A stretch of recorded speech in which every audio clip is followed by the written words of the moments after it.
Say something, Leroy. Oh, hello. It's me, Say something, Barack Obama. Oh, hello. It's Okay, that sounds good. Do this. Okay, a couple things. Firstly, tell me if you can hear this. Where is this? Hold on. Can you hear this music?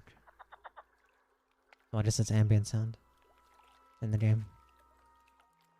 yes. Okay, good. Don't need to I'm glad because thought it was gonna be dead silence for a second. I was gonna pull up some like ambient music. No.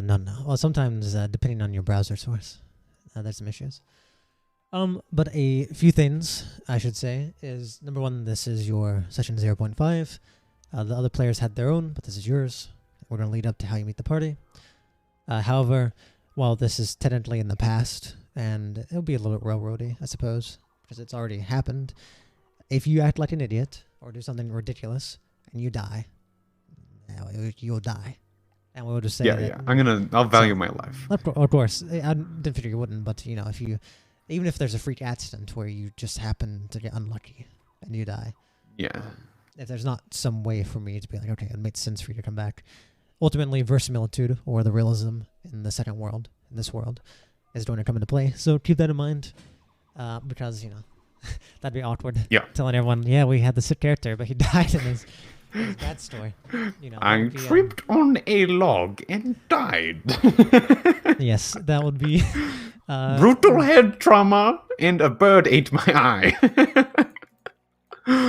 Oh my god, that'd be awful. Yes, so keep that in mind. I'll give you a quick rundown of kind of the setting, I suppose, of what's going on right now, so you kind of understand your situation. I already mentioned a little bit, but to give you a better idea, this right now is a few days. Oh, thank you for the sub again. Hold on, I need to mute that. Thank you, though.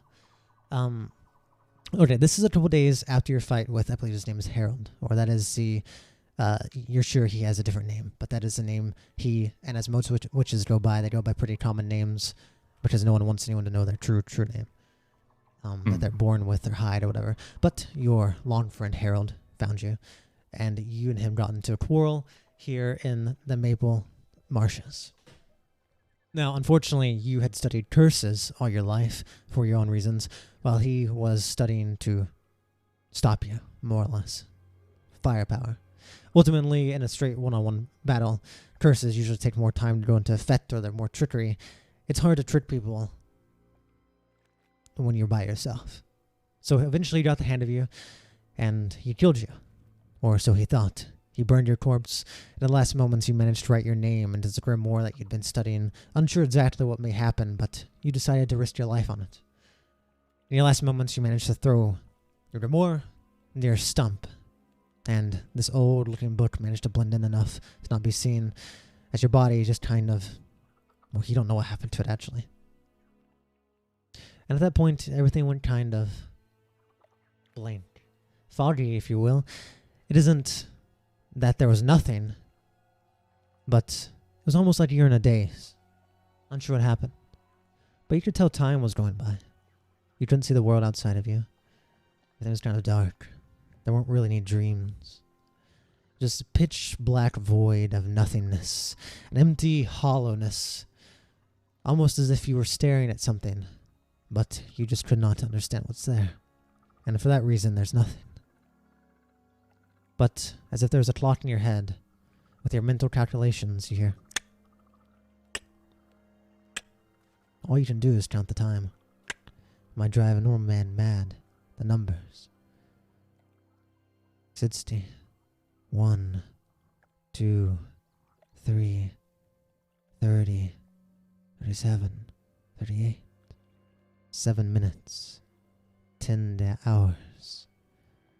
21 hours. 37 hours. The days kept going.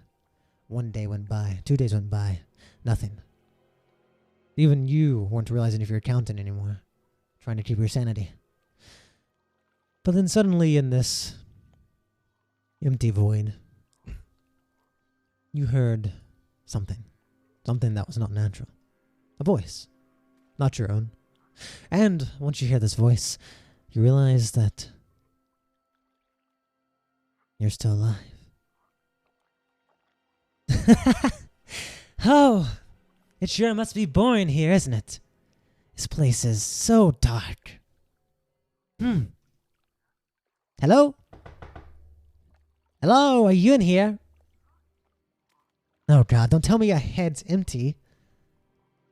You hear a voice calling to you. All right. Well, what state am I in at this point? Do you know? Do I like? Am I still? I don't know if I'm like able to respond at this point. You can respond. It is more like you've been in a day's trance, counting, and then you're now being reawoken by a voice. Like you come back to your senses some instant. So you don't know what exactly happened. I'm attempting to like clear my throat, but it's like, it's hard to use my vocal cords in any way at this point. I try.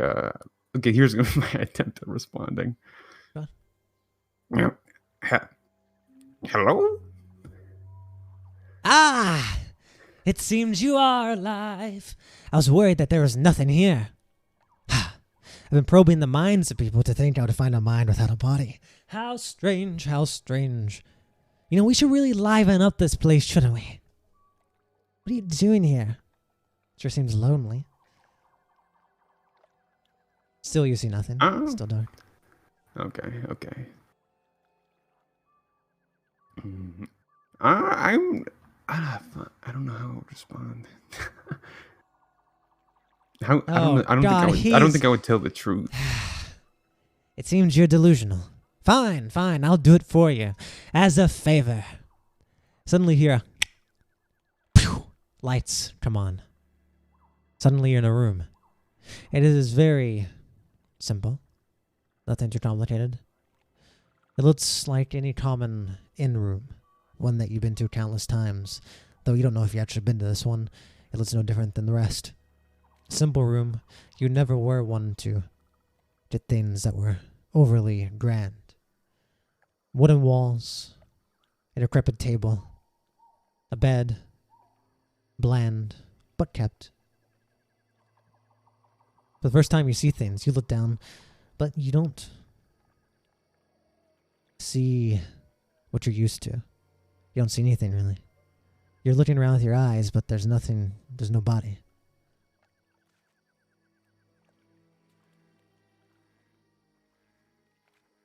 Hello? Hello? Hello? Oh, wait, are you there? Where am I? Suddenly you see in front of you, stepping out of the shadows, you see this, what you only know as a creature. Your brain is foggy, but you realize, looking at him right away, that this might be dangerous. In front of you, here, I can show you real fast. In front of you is a creature with black face, malt hands. Behind him flow these 3 tassels, almost like a hat. His black skin forms almost into his uniform, and it's gray. Not gray in color, but as if all the color from it has been sucked away. Then it comes down into 4 tassels with bells at the end. And even though there's no wind in this room, all of it flows behind him as if there's always a breeze, and you hear the ding ding ding, ding ding ding, jingle jingle of the bells as he stands there. A large grin, scary almost, appears before him. As he teeters around, he spins on his heel and gives you a quick bow. Ha! This is much more fitting, isn't it? I feel odd, but did you save me? Save you? From? Oh! Oh, wait. I can't save you. Actually, I fear you may not even remember this encounter. You are very unlucky, you know that? Actually, I'm sure you don't. Why? Why is that?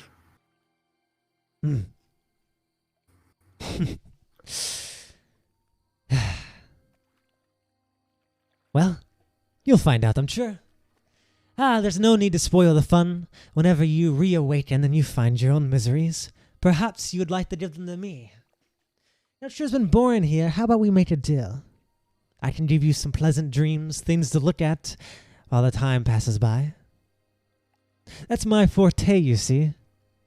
People call me the Dream Walker, though there aren't many dreams here anymore.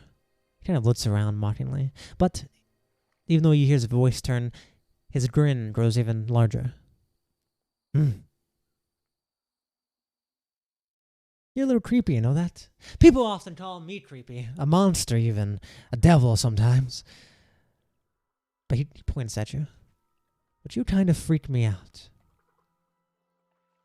How could there be nothing in here besides a void? You're a strange one. How strange. So what do you say? You want a deal or not? In exchange, you can give me your nightmares or some memories you don't want. I'm sure it'd be fine. Kind of winks at you briefly. What are the options? So it's between... You tell me. I would like to get back to the regular world if I could. Oh, he kind of shrugs. That's not...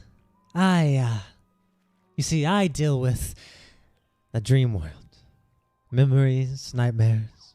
I take them from people and give them to dreams. I make deals. I don't mess with the real world, not normally. Plus, kind of looks around. It also looks like he turns around. It also looks like he's looking at something. But you can't see what he's looking at. It looks like he's looking at this wall almost. I think you need not to worry. You'll wake up soon enough. But I do fear you'll forget me. So I start to see some like realization, or like you can't. I don't know what I look like right now, but I'm like, I kind of like realization sets in that like, okay, this is not where I am. I'm like dreaming this. Yeah, I was like delusional for so long that I just like didn't know.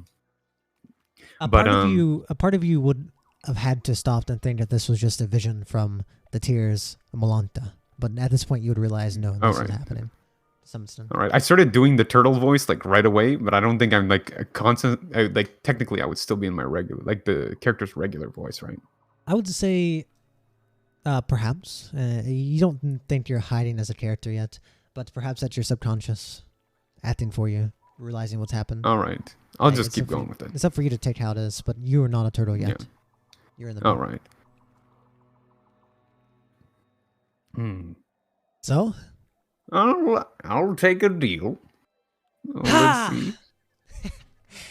He kind of my character is notoriously like curious. He could never turn it down. Yeah, even though you see this creature that most people would probably run away in fear, and you don't know his motives whatsoever, something brings you to say yes. As he looks at you, and his grin grows even larger, and his eyes squint even deeper, as the little crystal on the gray crystal on his forehead shimmers just slightly.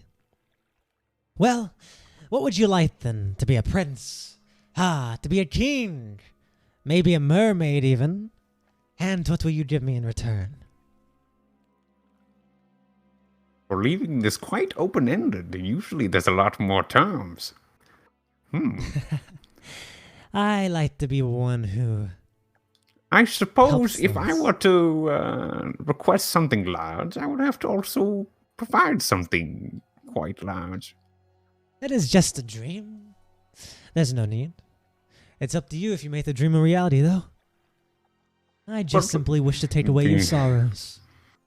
The grin on your face makes me a little concerned. Many people say that. So many awful rumors. I was not chosen to be born this way.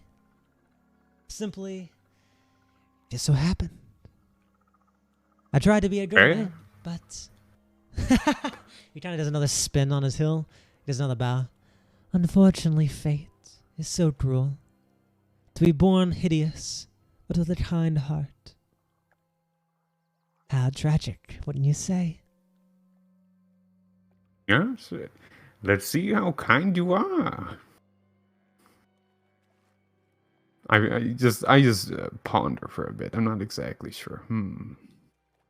Kind of, he keeps doing theatrics. He seems very akin to what you would know as a jester of sorts.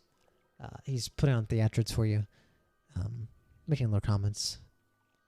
If I were to request something, could I get the price beforehand? Sure. What would you like? Anything to be yours here? I would like some knowledge. What knowledge about how that prostitute the other day looked? I could show you. I'm Or not sure perhaps- that's quite the knowledge I'm looking for. Oh, not the scandalous. Man of refined taste. Your own mother, is it? How strange. He kind of his grin. He kind of smirks. A little. His grin shortens into a little bit of a smirk. I chuckle at his joke a little bit, assuming it's a joke. I would prefer something more practical. Maybe knowledge on some spells you might know. Spells? Something that no one else knows. You sure are interesting. Something no one else knows. To have that Yes. information, I believe I would need your soul. Oh. How would not having a soul affect me? Well, perhaps it is wrong to say your actual soul, but what is a soul if it cannot dream?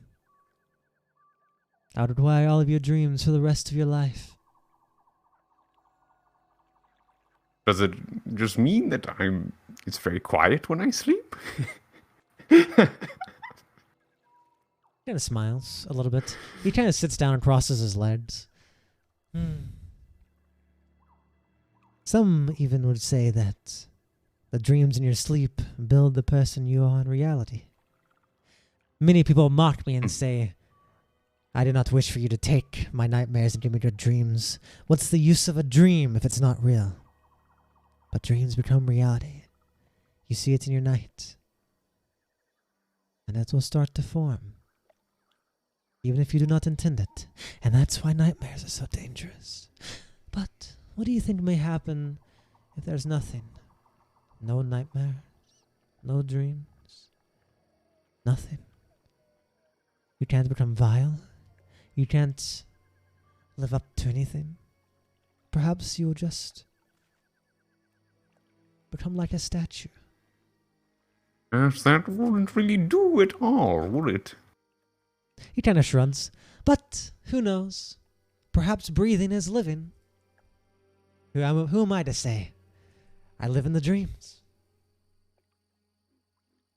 Well, I've grown quite fond of my soul, so I think I will choose a different path. Whenever you say your soul, he kind of looks at you. You best cherish it.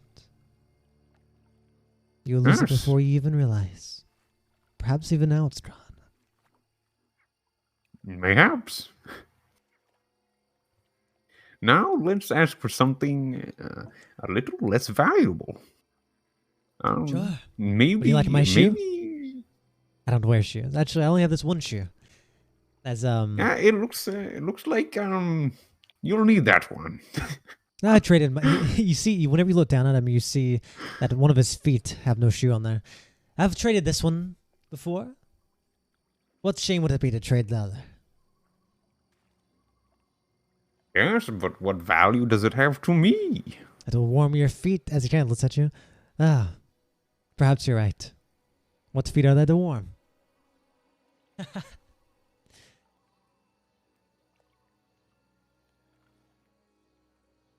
Given me so many options that I. Dreams are endless. Nightmares are too. Hmm. Perhaps if you can't choose now, you could always choose later. If you remember this. As you see, suddenly If I in his remember. hand, suddenly in his hand pops a coin, a very beautiful coin, as it flips in between his fingers, almost as if it's riding on a wave. You can always contact me again later. But that's, as I said, only if you remember. Well, could I. So I only have one option, correct? I work in Can only have dreams. one request? No, as long as you pay. I like to eat the nightmares of Alright. others, or take their memories, and in return I replace it with something better. Then I would like to dream that I remember you. Unfortunately, we're in a weird situation. I cannot promise that for you. But Alright. when you awaken, if you can flip the coin, then I'm sure I can help you. But that's if you remember.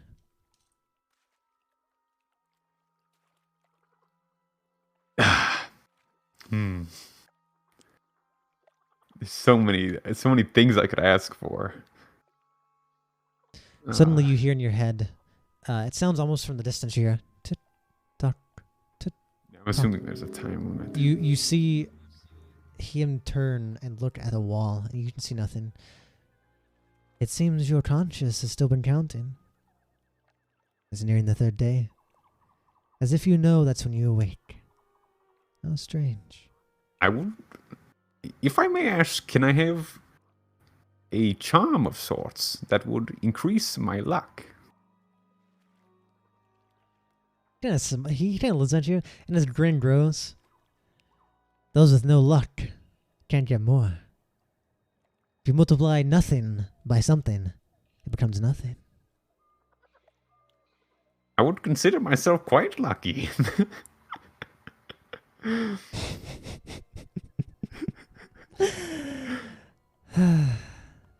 I pity you. As you see suddenly flying through the air as a coin, as it lands in your hands. I pity you so much that I will not give you anything right now. For I fear you won't remember it. I was going to at first. What harm is it? But I've taken a liking to you. Well, quite a tease. I do believe the best things are those most awaited for. If only I could taste the savory food after starving myself, but all I have is this. As you see a little thing of food falls in his hand, and he just reaches through it. A dream food. Not very nourishing. When you know it's just a dream. And suddenly he walks backwards, he steps, as you hear the tick, tock, tick, tock, tick, getting louder and louder. Good luck. All of your luck has already gone. As suddenly you see as he's about to form back into the wall he came from. As if he's leaving. If you need me, flip that coin before you sleep. All right. Not that it matters, I told you. As he suddenly disappears, and I'll show you real quick the coin you have. It is this very, very ornate coin. Let me see this real fast. How do I show this? I don't know how to show this. I'll drop in your inventory, I suppose.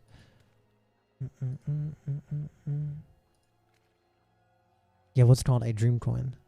On one side of it, basically what it looks like on either side are these two cranes that look into the water. One is colored more red, the other silver, almost like the gray, devoid of color, like the creature in front of you, the dream walker.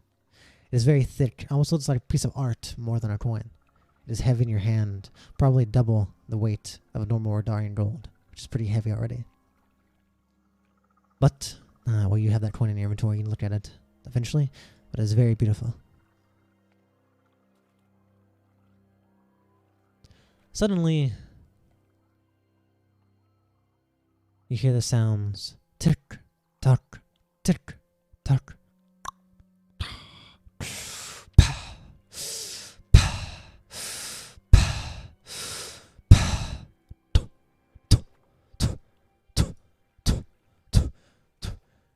And it all goes quiet. And suddenly it's replaced by something else. The eerie sounds you were hearing before start to vanish as you see the room in front of you starts to fall apart once again. Suddenly you hear a flute. A very beautiful flute. And then, out of nowhere, your eyes open. You find yourself in the swamp. There's a book beside you, and a badge as well. And sitting on your lap is a red coin, and on the other side, a silver coin. But you have no idea what it is.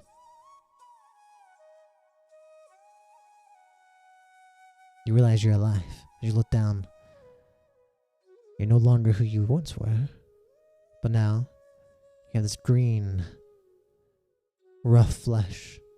You feel like this has this awful weight on your back. But you hear the beating of your heart. The last thing you remember is writing your name in that book. And for some reason you feel like you remember the face of a grinning devil, but you don't really understand what that means. Perhaps it's the tears of Malanta showing you something. But you've awoken. You're free to do what you want. Right, let's see.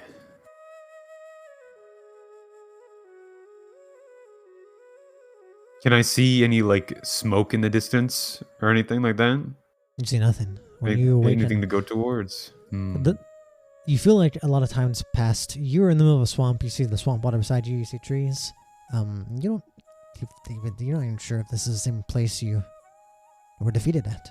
You don't see scorch marks or the signs of battle. It's almost like you've been moved. But all right. You also don't really understand anything of what's going on. Your brain is a little bit foggy still. Almost as if you were waking up from a bad hangover. But you do realize something's wrong with you.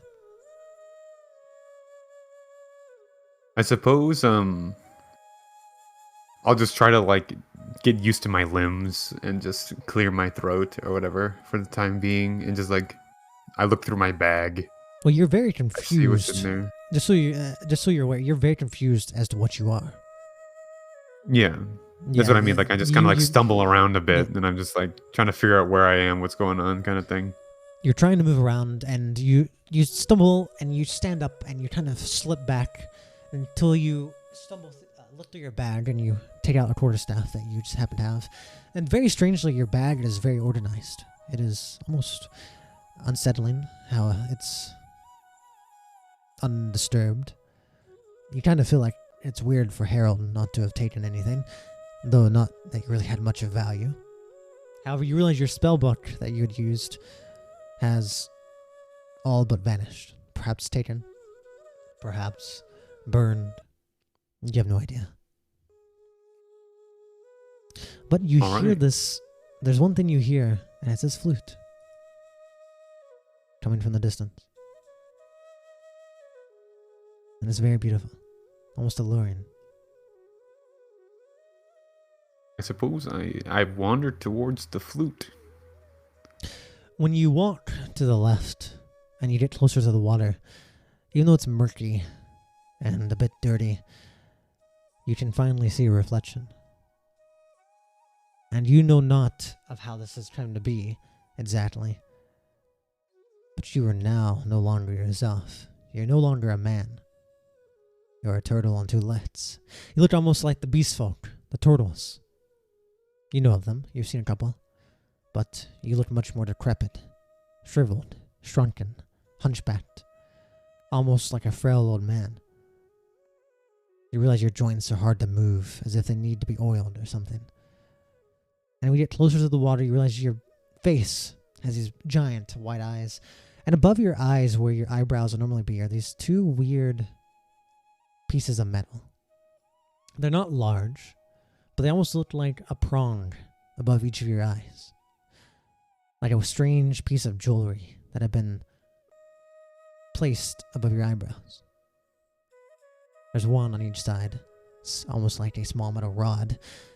And you're very confused as to what this is. Do turtles normally have these? You're unsure. But you if you continue to keep moving, you do get closer to the sound of the flute. All right. Until eventually, you we'll assume you moved. It doesn't really matter if you move or not.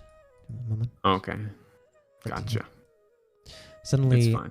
leaned up against a tree as you're walking, you see a very beautiful woman. And she's playing Very the flute. fashionable hat. She seems not to see you. All right. I suppose I try to call over in a croak. She's playing the flute very loudly. She seems very focused. You think you might have to approach her. I start walking towards her, but as I'm walking towards her, I'm like smacking on the trees with my stick. Go ahead and you don't start moving. Okay, how do I do this? I think you, WASD drag? or I think you can drag WASD or you can like the little arrow key things. I think you just have to click on yourself Okay. first. All right, I tap on this tree as I pass it. You see, it almost looks like she. Suddenly, you hear the sounds of music get a little more quiet, and you realize the sounds of the swamps are no longer there. And as if even if when she stops playing, you still hear it very faintly in the air, as if it's lingering, dancing around. This is what. Let me show you what she looks like. This is what. Where is she? Where is she? This is what she looks like. You see a very beautiful woman with this dark, violet almost hair. She has these blue eyes, almost look like she's blind. Her hat is a very fashionable witch's hat with raven feathers and a strange, ornate section of scrolls. She wears a dress and a small overcloak with a bunch of feathers on there. She seems like a very typical necromancer, a witch of sorts. She has a broom in her hand. You instantly recognize this as a witch, but you very quickly realize you do not recognize this witch herself. She is not one from any of the organizations you've worked with. And also, you wouldn't be overly surprised to see a witch here. You may be a little bit surprised that she was so nearby you, but whenever you get into these swamps, you had detected the presence of a witch, even two, actually. So you had known that one's here, though you have no idea what her motives are. As she turns and looks to you. Ah. So it seems you finally decided to wake up. Good morning. Though I didn't expect you to look like this. Yes, I didn't quite expect it either. I need you to make me 5 wisdom saving throws. 5 wisdom saving. Okay. Yes. Now to remember how to do this. You click on your inventory, or your attribute sheet, and then I believe it is where your attributes are, and it'll be the one under that. Might say save. Wait, on like the page where we put all my items? It would be there, but be on the first one. So attributes. Yeah, okay, I'm And there. then I if you just go click on to wisdom. you did not. You wouldn't just click on it. You did a wisdom and those 2 numbers. You clicked on the right one. It says save. Oh, okay. I roll. Damn it, right. Okay. So how many? I need you to make 5 wisdom saving throws.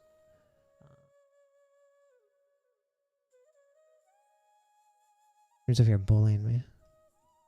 Maybe put on clown noses. Hold on. Oi, oi, oi. Oh, is that good? We'll find out in a second when I look. I forgot what the dice is out of. Is it 24? It's a 20. It's a Okay, 20. Let me see what you have rolling here. After I move myself. That was not very good. You know what? It turns out I'm not very... I have like 10 wisdom. Yeah, it turns out since we decided to make your intelligence your main stat instead of wisdom, you're now suffering in wisdom. Okay. Yeah, I thought we were replacing somewhat like... Well, or which one were we replacing? We replaced what you use for intelligence. That doesn't mean, you know. Oh, so you still okay. use intelligence instead of wisdom for yourself, But when doing the saving checks, it's... No, it doesn't work there. No. That's like if you're trying to guess magic or okay. something. Nothing happens. I mean, I was just making you roll for the hell of it, I guess. Scary little bit. She looks at you and she smiles. So, I never really expected you to look like this. A fellow witch, indeed.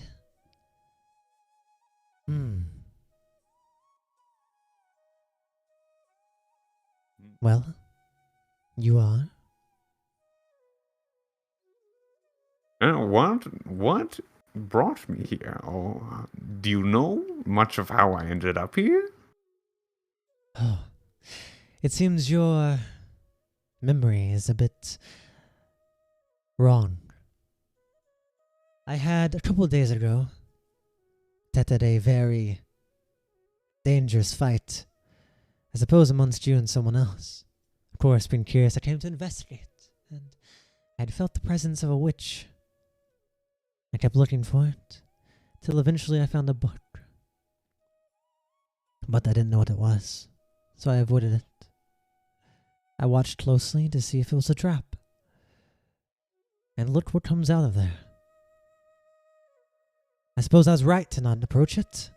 Or perhaps I would be like that turtle. I'm sure you'd like to be such a beautiful woman, but I like being myself. I believe, to answer your question, you got your ass kicked. So badly you lost your entire body. Though I know not how you survive. I do have a vague memory of that. And I believe this book had something to do with it. How interesting. So, back to my question. Who may you be? Oh, loser of the duel? Okay. Whether or not I think I'm a little bit too like confused to have like thought of like a cover name, and I don't think I would really. I don't know how scared I would be of lying to another witch. I don't know how much they trust each other, to be honest. You would probably be mostly scared of any of the secular witches that are like from the main organizations. You don't recognize her. That doesn't necessarily mean she's a good witch. She could be. But you so if she is a prominent witch of those groups, odds are that you would have known about her. And odds are it'd be kind of weird for her to be randomly out in the thing. That doesn't mean she's trustworthy, but she's not directly probably related to the ones who are chasing you. Okay, so I don't know at all anything about her, so I'm just gonna go with, because like I look like a turtle, I'll just think of the first like what's the name, turtle name I can think of, and let's say I've met like 4 or 5 Damus already, so I'll just say I am Damu. That is a very literal name. I've heard before that the turtles are good at, well, I hear a lot of times when they speak, they sometimes sneeze. And when they sneeze, they say, "Ha, Damu!" How funny of you. Actually, now that I think about it, that was really obvious. So she saw me in a duel. Either way. It is fine, I understand. The way of the witch. She kind of nods. She tilts her. She doesn't bow or anything, but she kind of tilts her hat down towards you. I go by Nareen.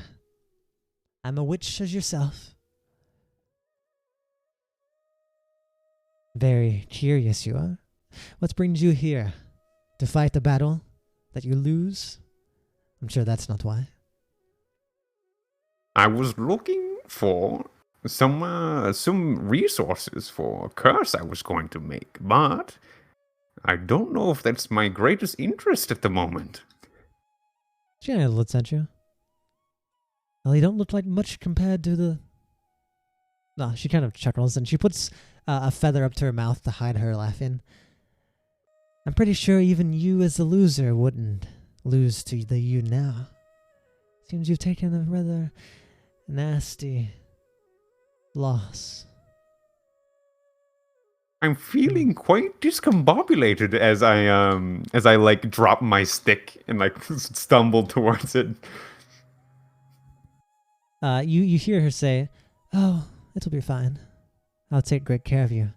And for a brief moment, when you're looking at her, you see this. I mutter. Sorry, I mutter under my breath. Is that a proposal? As you say that, and you think about that, you see the most evil grin on her face. Super evil. But then suddenly, as soon as you see it, it's gone. You literally, you'd have a hard time being able to convince yourself that wasn't just the tears and Malanta, or you seen something because you're on edge. It looked like it's just a flash. Yeah, it was kind of like like in a movie where suddenly it's like, and then it was like normal, like it never happened, like in just like half a second. So in clarification, I've had the tears for a long time now. You may not know everything. I know about how it works, but I know that generally. Yeah, you've identified it. You've experienced the shit. It doesn't get any easier because it affects you without a save, so it's prone to like random shit. But that also makes it okay. Good. Yeah. So to you, it's kind of like when weird stuff happens. It's pretty easy for you to just be like, oh, it's probably that. I mean, it happens all the time. Oh yeah, when something is just like something like very odd happens, I would have to get like other people to like clarify if that had actually happened or not, which will make me sound even more crazy. Yeah, when you saw a brief memory of the Dreamwalker, it's the same thing. Tears of Malanta, probably. And like that's weird. What yeah.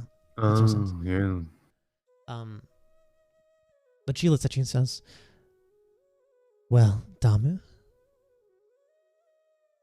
what do you plan to do from now then? Have any plans? Perhaps it's." Sorry, that's rude of me to ask, isn't it? You probably need time to recover.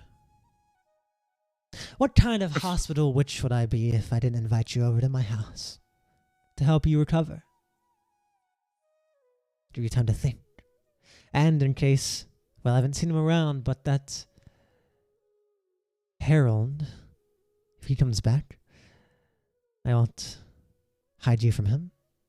He's bound to be suspicious of where I went since I left in such a suspicious way. Yes, perhaps he thought he killed you. Who knows? It was a very nasty battlefield. Yes, I did. It was rough. I don't know if I don't think my character would trust them in any way, and he doesn't have like any capabilities to like protect himself. So I don't know like how safe he would feel. Kind of, you'd see it like this. You went from being really strong to suddenly really weak. You're deep into these swamps, close to the endless mountain peaks. You've learned that witches aren't always trustworthy, but sometimes they're all right. She hasn't done anything. If she really wanted to mess you up, she could probably take you on pretty easily in your current state. And you also know you're probably no better off going off into the swamps where you'll be eaten by a giant snake or some shit. Like, you're not in a... Yeah. You're kind of in the situation where you're like... you're probably right to not necessarily be like, oh, that's a witch. I've learned witches are dangerous. But same time, it's like, choose your poison. Okay, I also think that I could possibly learn something from them since I haven't seen them before. At the very least, you would know she might be the best bet to help you regain something, or to like help you. She'd be the best bet to help you recover as a witch because she is also a one herself. Right. You can tell she's not putting on the show. You can tell she definitely has, even with the flute still going on. You can tell, and this is a very beautiful flute. You almost feel like you're being mesmerized. You don't feel like it's really affecting you, but it's just. Like really gives this aura around her. Even though she dresses gothic and almost like a necromancer, that might be off-putting to some, she has this unsettling beauty that is just very alluring. She kind of stands up and brushes off her dress. Well, what do you say?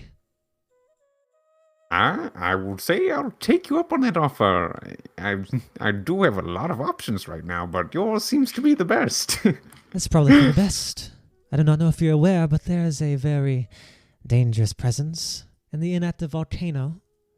I'm sure your fight has probably attracted it. If it's attracted me.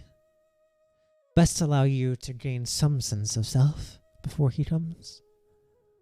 Yes, it would have been good if you said that sooner. Well, let's get a move on. It's no fun to do everything right away, is it? I suppose not. She pulls out a broom as a pretty stereotypical thing, which is actually pretty tacky for witches nowadays. You'd be like that. You'd see that. You'd be like, that's almost like an old woman bringing out like a Buick or something. Like, it's like, what the hell? And she offers you to get onto it. Not many people use brooms. Yes, I attempt to sit on it, but I'm wobbling a bit because my shell. Here, sit in the front. I have to stabilize you. This feels oddly demeaning. Oh, please. Though that's so strange to a woman's touch. As she It's not the woman's touch I'm struggling with. As you guys lift off and she flies away. And she goes a little bit above the tree. She doesn't go too high up. Almost like she stays in the tree line to like make sure no one sees her as she goes. And I don't have her house made. But she takes you to this little place. It's in a little grove. It's nothing too crazy. It's pretty simple. It is built in kind of like a little mushroom almost. And there's one thing you would have noticed once you got closer to her. Something you didn't really recognize right away. But she smells like flowers. In the middle of the swamps, there's something about her. The flute, she has nice clothes, and everything around her just smells like beautiful flowers. So it does not smell like the marsh at all. As she brings you to her hut. Here you are. Anything you need, I would be more than happy to give you. I'm sure you're aware, witches aren't always the most trustworthy, but back when I was younger, perhaps that would have been me. Maybe I would have liked to take advantage of you. But it just becomes so lonely out here. And I have other people to worry about more. There's another witch who I've yet to deem if she's trustworthy or not. I can't tell if she's evil or not. I'm more worried about her. But I like to say, I'd like to make friends. So anything you need, I'll do my best to give. Nor will I pry into your past. That would be so rude of me. She kind of seems to be setting the ground rules so you know what to expect from her. Alright. Also sharing some information, I guess. I have no intentions of causing you any trouble either, if that wasn't already obvious. No offense, but I feel like you can't yet. But maybe when I help pamper you back to strength, maybe then you could.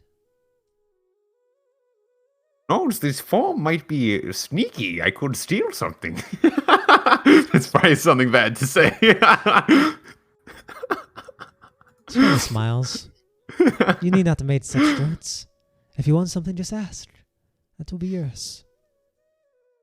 I smirk in the only way a turtle can.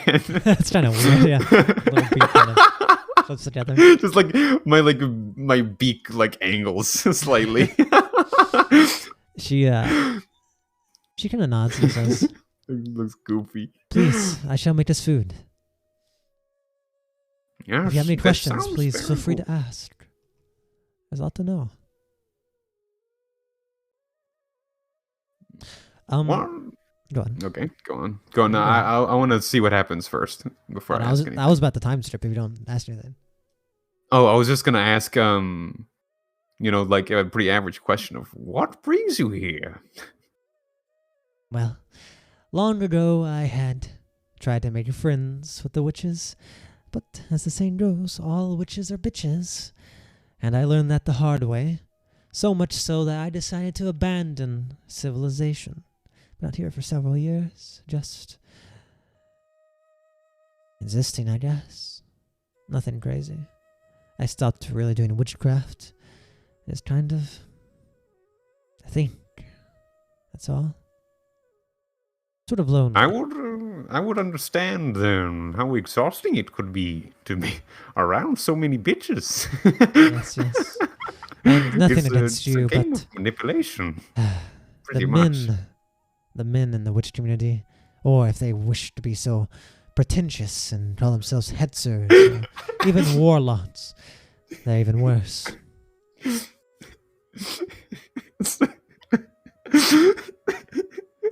second.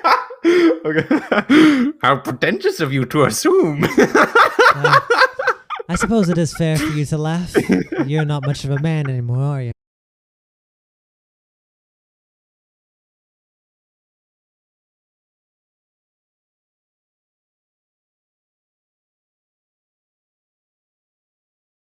Well, I guess you're more like a beast folk if you were on sale. You're like the slaves they sell that no one wants. I do not mean offense by that. I just wish to make sure you're aware of how bad your situation may be. I'm quite hoping that it'll more so pull attention away from me than towards. But even if it does bring attention towards, I don't think it'll be in the way that I mind. She kind of like looks at you as if she understands something. Ah, you wish to use this to become a dead man, huh? Yes, you believe it or not, you can do a lot more dead than alive sometimes. She kind of, her eyes almost, she doesn't say anything, but her eyes almost make you realize that she may know that better than you think. And, she says, please, I shall make us food. Or you food.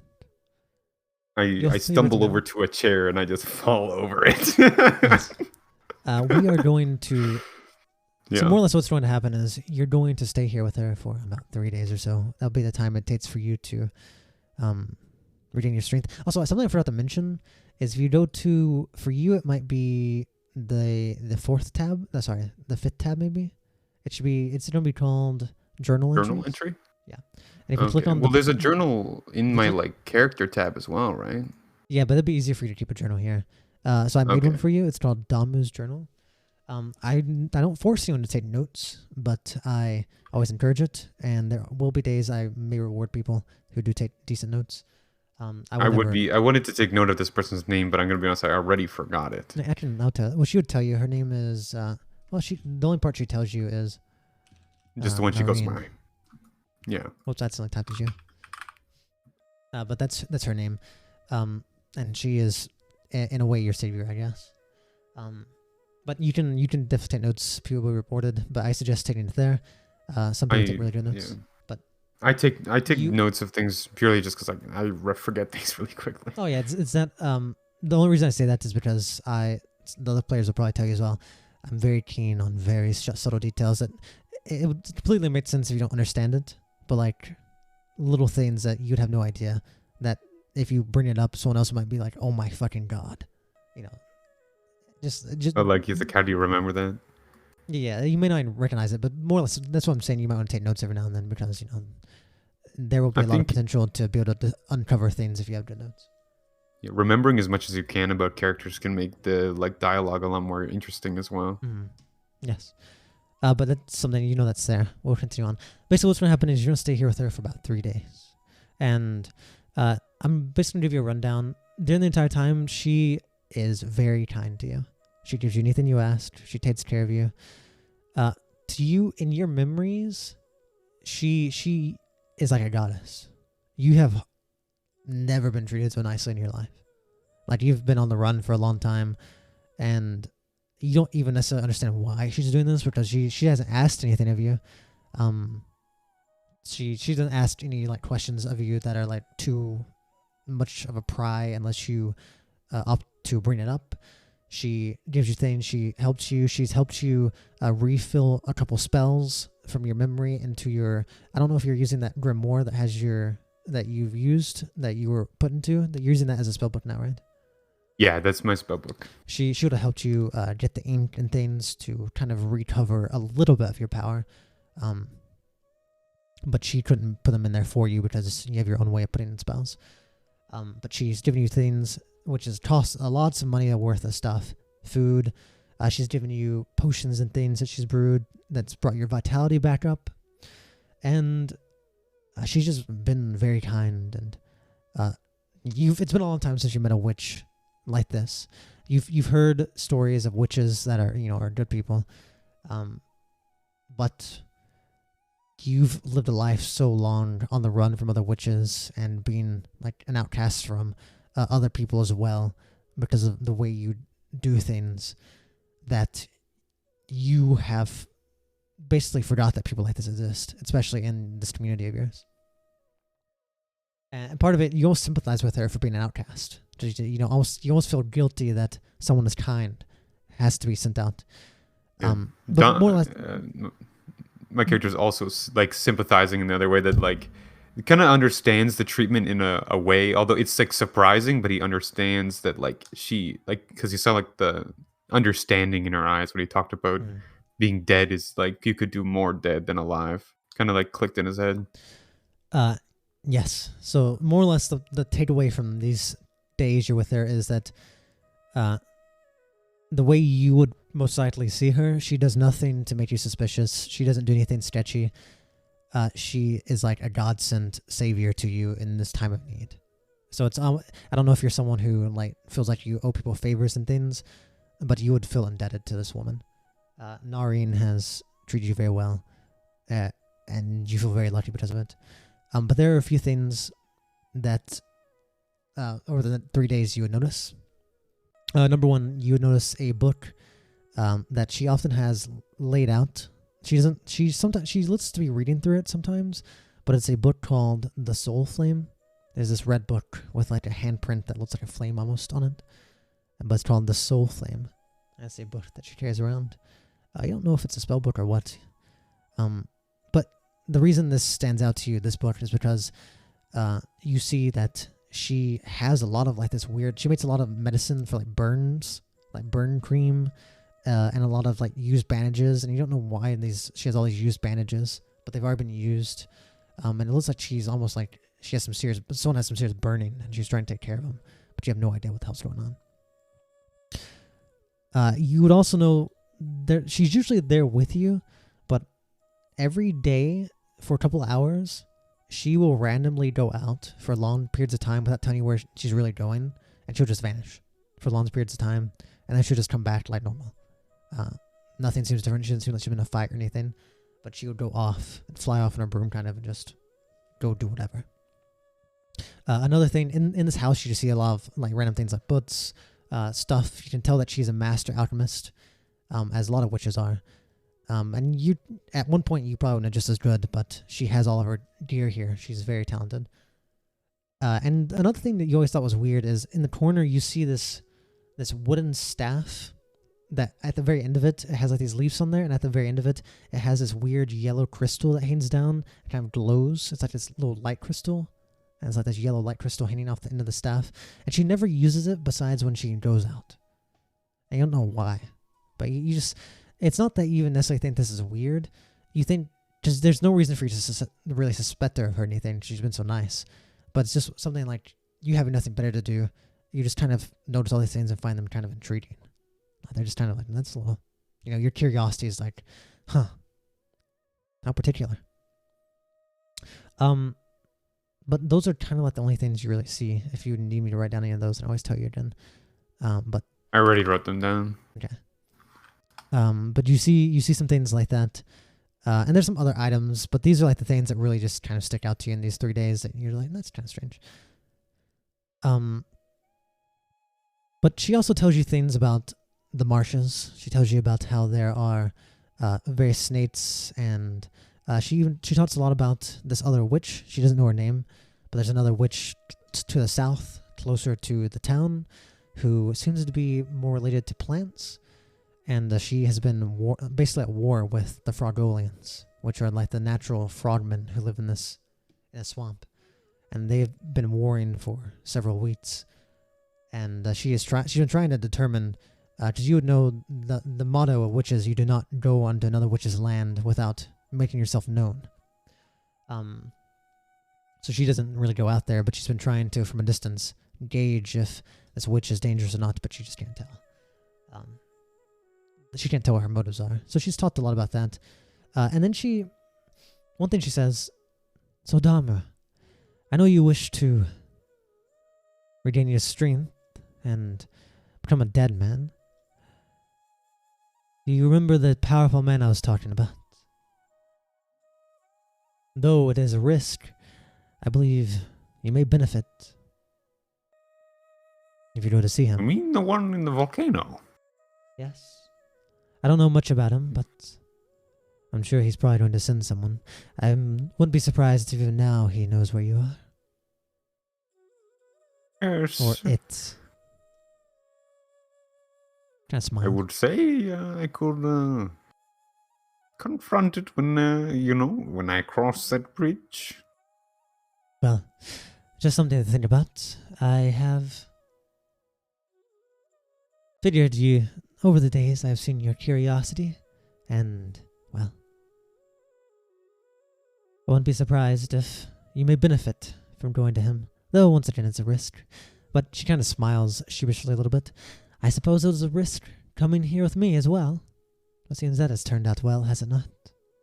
Yeah, luckily it has. I wasn't expecting such great hospitality, to be blunt. She kind of smiles. I suppose you learn the value of others when you're alone for so long. Yes. There's no need having all the stuff if not to share.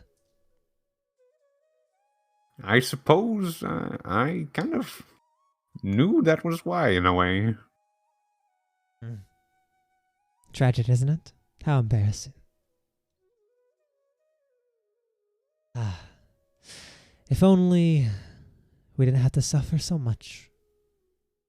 For so Yes, little. indeed. Well, it seems you're getting closer to strength. I suppose it won't be long until you can wander off on your own. But I would like to say, Dama, I have greatly enjoyed your visit. And, well, I don't know why that herald was so against you, but if you ever need help or a place to stay, the doors are always open. You should be able to find me. I will remember this location. Yes. That being said, is there anything, any resource that you might be looking for that I could return when I return? I could give as a gift. Just when the time comes, I hope you are understanding. That's all. Yes, I do understand. Winks. You can tell the way she kind of said it is like you get this the feeling. Well, actually, do me an insight. I would. Okay. So you can see how well. What I assumed. Okay, I'm assuming it's the in with the mod underneath it, right? Yeah. Well, no, that's intelligence. It'll be on the left side of attributes, or somewhere over there. It's called Insight. Yes. Oh, also, I clicked on it. Yes. Also, if you click on your token, if you see that little bar thing that pops up, where it says inventory, spells, features, skills, saves, chats, conditions, utility. Oh yeah. If you go to that's so much faster. Yep, it's a thing I use. With 15, you realize, you really don't technically understand what she means, but you tend to feel like, more or less, she's saying like, if the time comes, just return the favor I've given to you. Be understanding if things go awry. Out of every character out of character, I kind of assumed that it was that like she had gotten into some shit, Well, it's also like that too. It's like if the time comes where it's like, I need help, or someone is trying to claim something, or blah blah blah. I hope you're understanding of whatever the fuck's going on, and like you return the favor I've given you. And I would be very understanding solely for the fact that like I've done my fair share, and like no matter what like mistake, I would probably help purely because of the kindness that she showed. She kind of smiles and says that, well, I suggest you should probably go outside and start exploring a little bit. I need to go off and attend some business. You see as she grabs that same staff that has these leaves on there, and at the very end, this dangling light rock. Yellow light rock that glimmers. I'll see you when you're back. Assuming you're still here. She kind of walks past you out the door, and she takes off. It's been a pleasure. My character or Damu makes it very obvious that he's looking at the staff in like in an intrigued way as she leaves. She sees you looking, and she kind of smiles. And she kind of does like a little a bow with her dress. You know how it is. Fashion makes a woman happy. It's very beautiful. Fashion's even better when it's useful. Ah, yes. You can always light the sky with this. Dangerous at night, though. As she kind of jumps on the broom. Thank you. You hear quietly say that. She kind of starts flying off.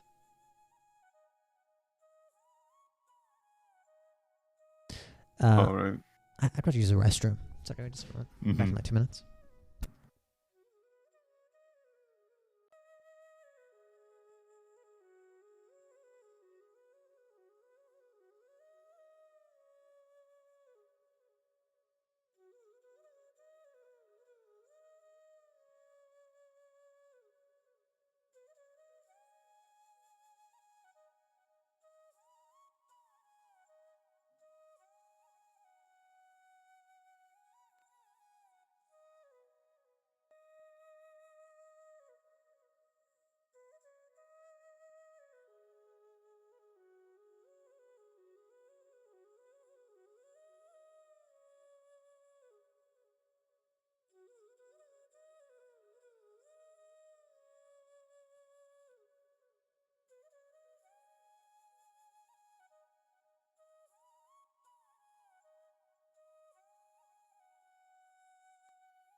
I'm alive. God, Leo is dead. Oh my god. He was eaten by the monsters.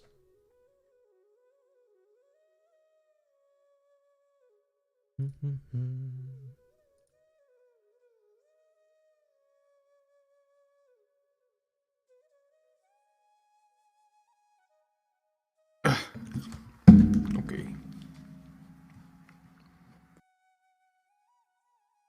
Okay, so she's gone.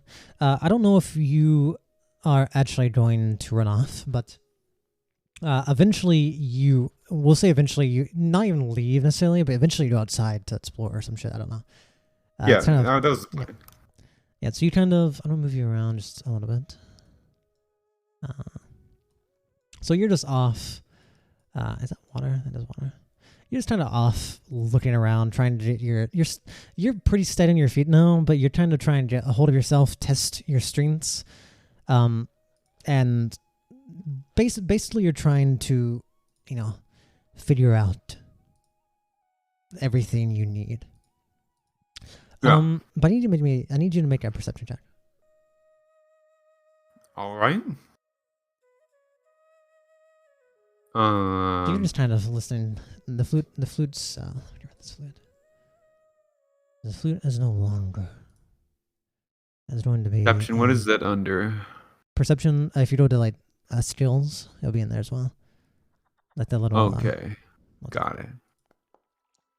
Oh yeah, you as you're sitting there and looking around, you suddenly hear a loud behind you, as if like something really big has just broken a branch. I'll even move you a little farther away. I don't know if you turn around or what.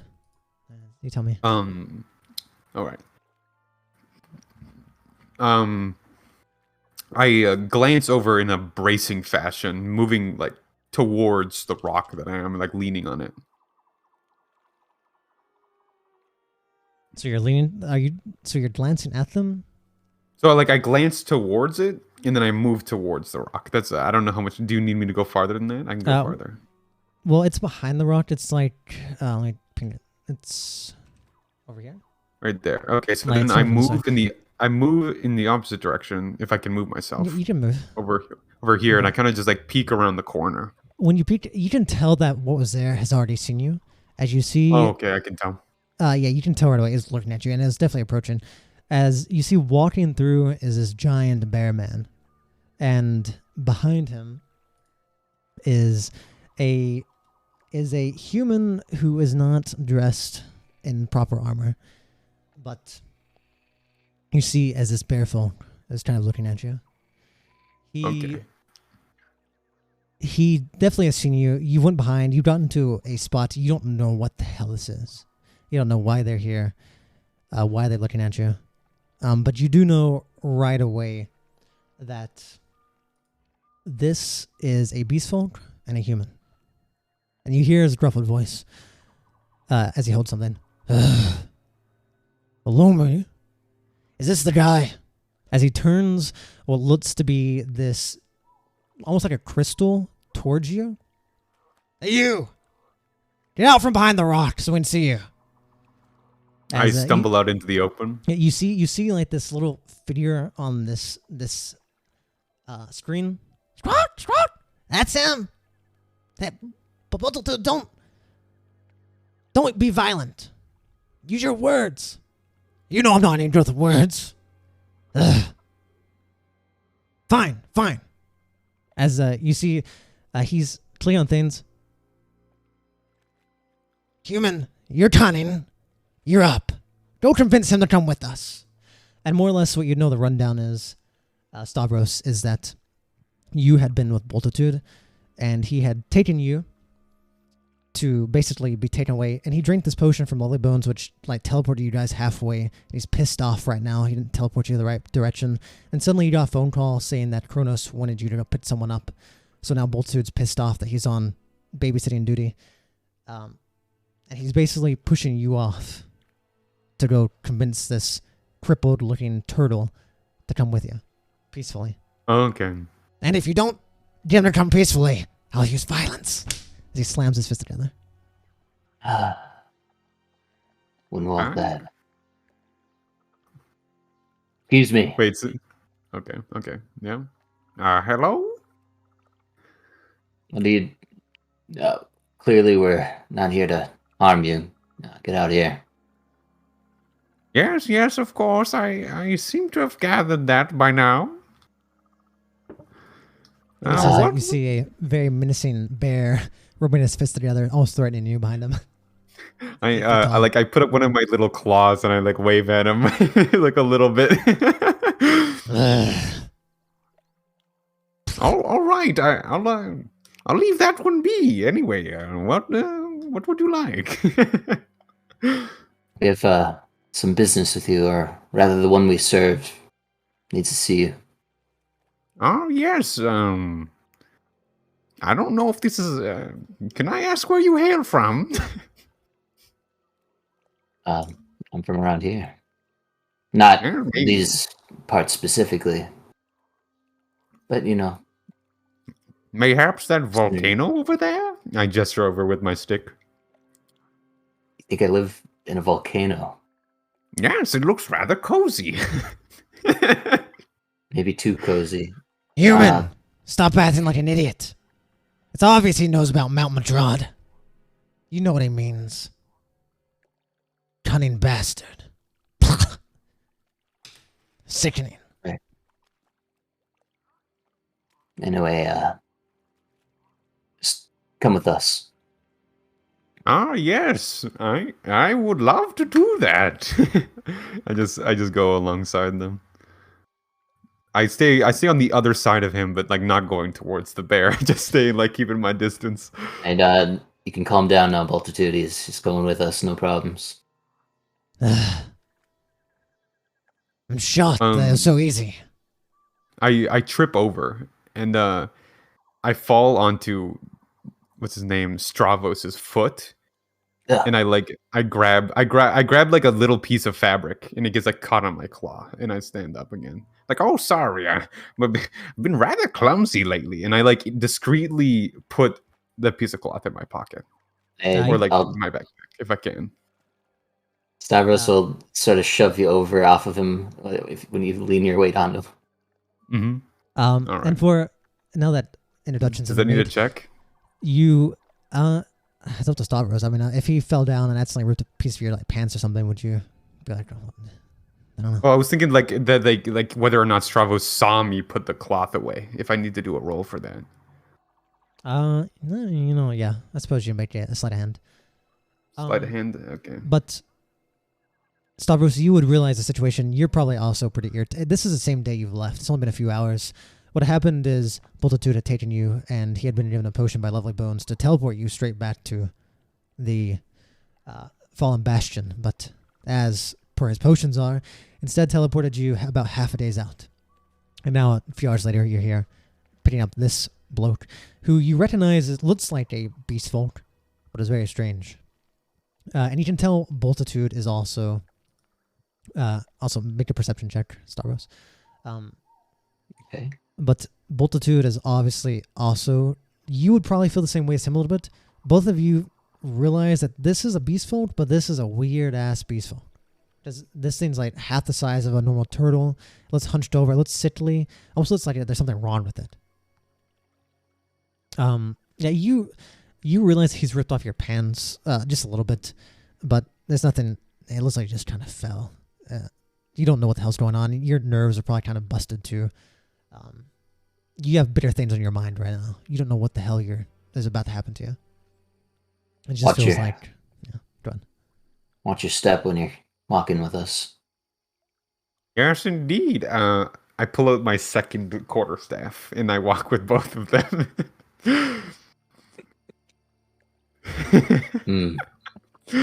Yes, this should ensure that I don't fall over anymore. You see, Multitude turns and looks at you. What the hell are you? You're not one of my kin. Just because I look a little different doesn't mean you have to be so rude about it. He starts like smelling towards you. I'm sorry, I haven't showered in a bit. Yes, I've seen a few of those in the past. Maybe their scent was left on me. That's right. There's no way you're a beast folk. You're too crippled, demeaned. You hold no sense of confidence, of honor. You hold yourself like an old, frail man. You listen to the words of a human so easily. You say you've seen humans recently? Yes.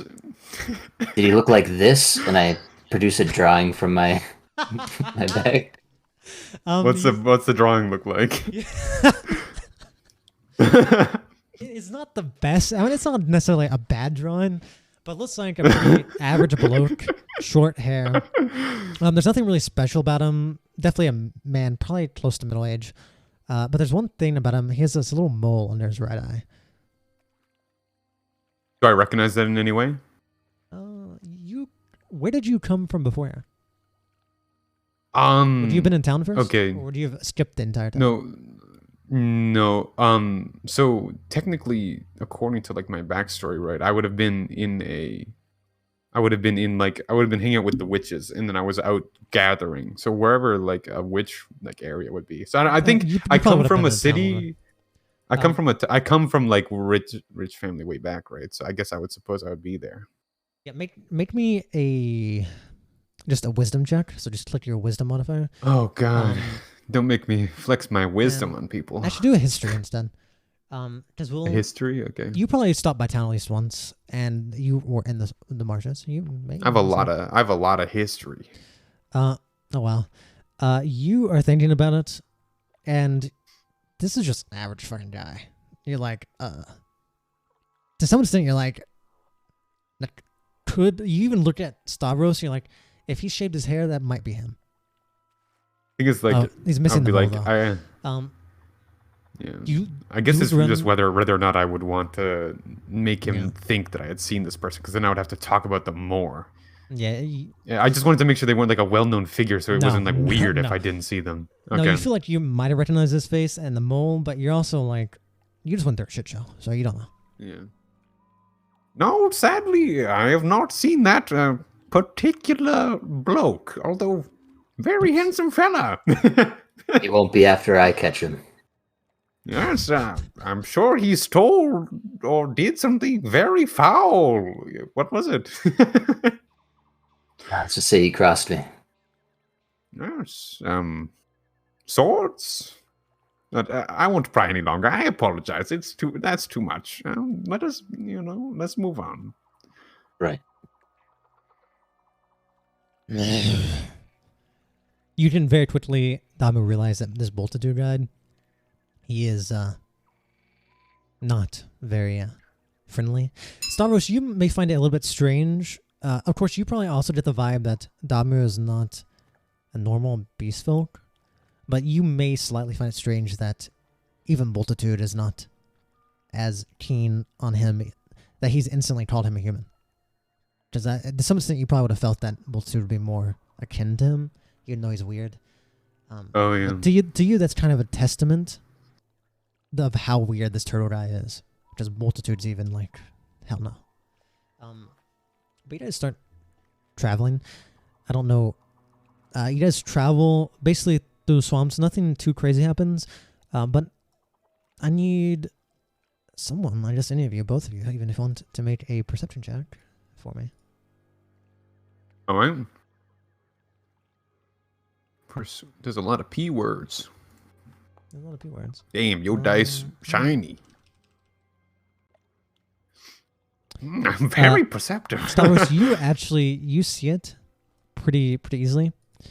That's so strange that you would have brought that up. Oh, I don't have a perception multiplier. Oh, it's because I have no wisdom. Multitude's walking this way, and as you guys are walking up to the north, this is like maybe an hour after you'd been talking about it, but you see the familiar armor of the man you're looking for, and you see a body as well. Do I see above his eye the mole? Well, you're not there yet, but you're walking to the north if you want to follow Multitude, and you can see it on the map. But as you start approaching, you see Multitude stops. Old blood. And this entire time you're traveling, Multitude is not like you were taken by Crocodile, and he was very meticulous. Multitude has his great axe out, and he's literally cutting through everything in his way. Like, he's not being careful. He cuts through any animals that are in his way, monsters, whatever, as he goes. As he gets up close to the body. You see, when you get here, you see this body, this man, you do not recognize him. You don't recognize him from that night. He doesn't have any burn scars. He doesn't look like any of the ones you chased off. But you see him here, and he's crucified onto basically, he's on he's been crucified here on this tree. And you see his eyes have been gouged out, and on his forehead is written the words, "There's no escaping, no matter how much you run."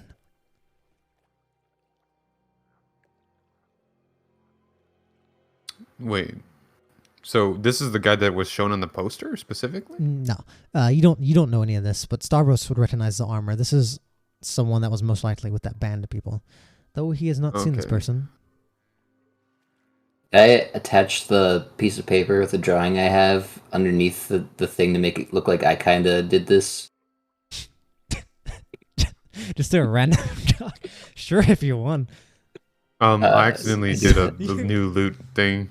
Well, it's fine. You can delete it. I forgot how do you search for like an item that already exists? Control space.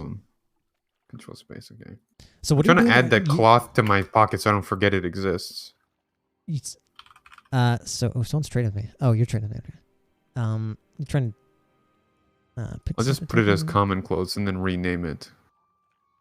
Wait, so you're wanting to pin this to him, so it looks almost like this guy's left this. So basically, you're trying to take credit for this. Obviously, the people only ones who would know, I guess, would be the party, huh? Yeah, I don't say anything. I just attach this piece of paper underneath. You just hear, "I'm sick of you people.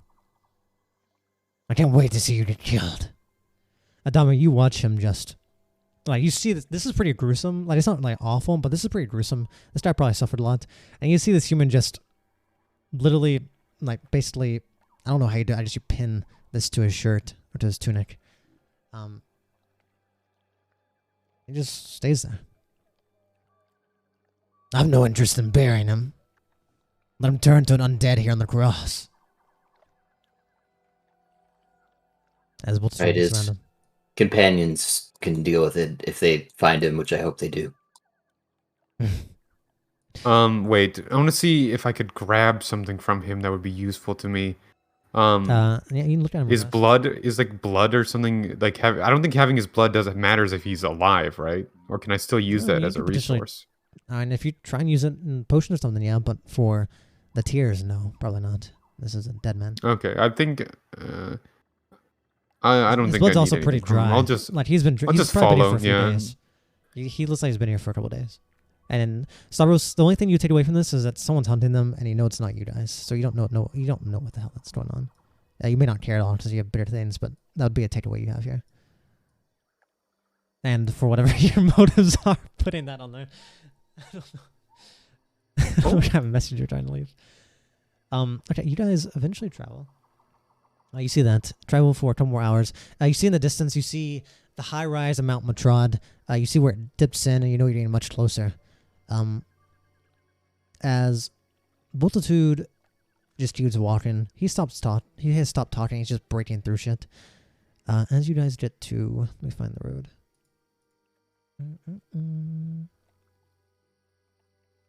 It's gonna be a place Shmeeb knows well. Reactivate. As you guys get to a new area with a couple of bridges. In front of you, you see very quickly 2 goblins on control or on standby across the bridge. But I would like a perception check from both of you. As you realize you could probably go around this, but Multitude does not seem to be paying much attention. There, yeah. Is that a 20? No, it's a 2. That is no. Hey, he changed my roll. I'm very perceptive. Why am I so bad? Is it just because I have no wisdom that I can't perceive anything? Yeah, and rolls. No. You're not paying much. You're kind of trying to gauge what's going on. You're kind of slowly. We're figuring out these are the guys that Noreen had mentioned. But Stavros, you very quickly realize that there's some goblins up here, and this is like a very similar location to what happened to you the first time. You're not gonna fall for a trap again. You see those goblins on the other side acting nonchalant, and they may be nonchalant, but you also see a couple eyes peering from both the tree bushes to your left and right. You see some over there and some over here. So you realize that this is probably a trap, but you don't see Multitude stopping.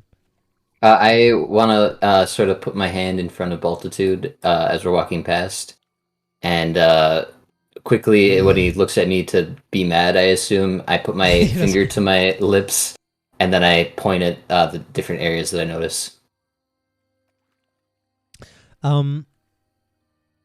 You see, he doesn't look happy at you, because you can tell right away, since he wasn't paying attention, that his pride has been hurt a little bit as his brows furrow. I will let you know, Shmeeb, you are currently wearing your secondary chain armor, so that's what you're wearing. If you need it, you can add it or not add it. And you can still use a warhammer, but what happened is you didn't get your warhammer back from the thing. You guys didn't stop by the blacksmith first. So what's happened, basically Multitude, not wanting to be useless in case something bad did happen, obliged and gave you something that is almost akin to a sledgehammer. And, okay, is it same stats? Or? Yeah, use same stats. It'll be easy. We'll just keep it simple. But it's not like a proper warhammer. It looks more like a farmer's sledgehammer or something. But you're also make sure you use chain armor. I think it's a little bit less easy, maybe. I don't have the chain armor in my. Hit. Maybe you can add it. Maybe I'll add it for you. 1 second. I didn't realize that wisdom would have been so important when because you do perception checks constantly, don't you? To be fair, all stats are pretty important. I've added it to your inventory. Thank you. To be fair, all stats are pretty important, so it's kind of you have some good ones. My intelligence is really important, but it's also isn't intelligence it's not used very often other than the specific attacks I do, right? Well, you can also use it in different ways if you try.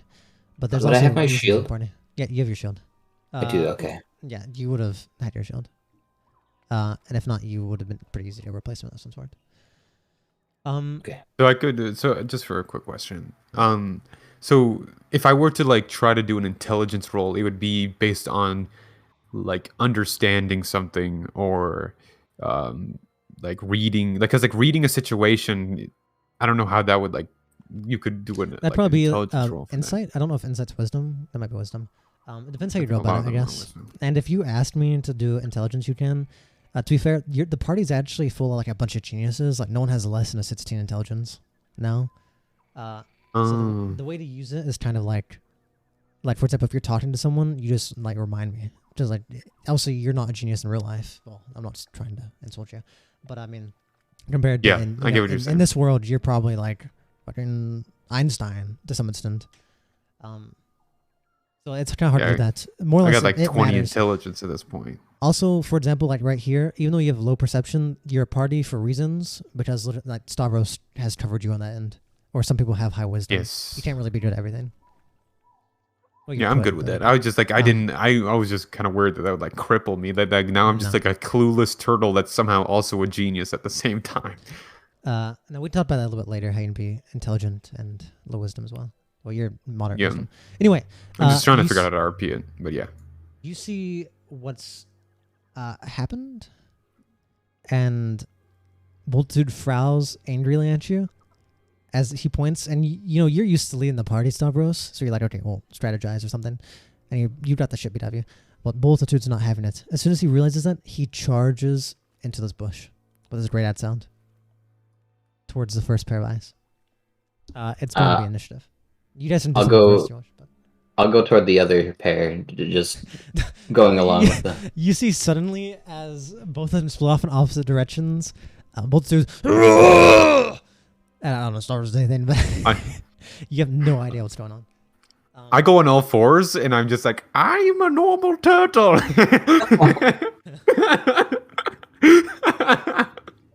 I just start crawling towards like a tree or something over here or a bush and start eating it.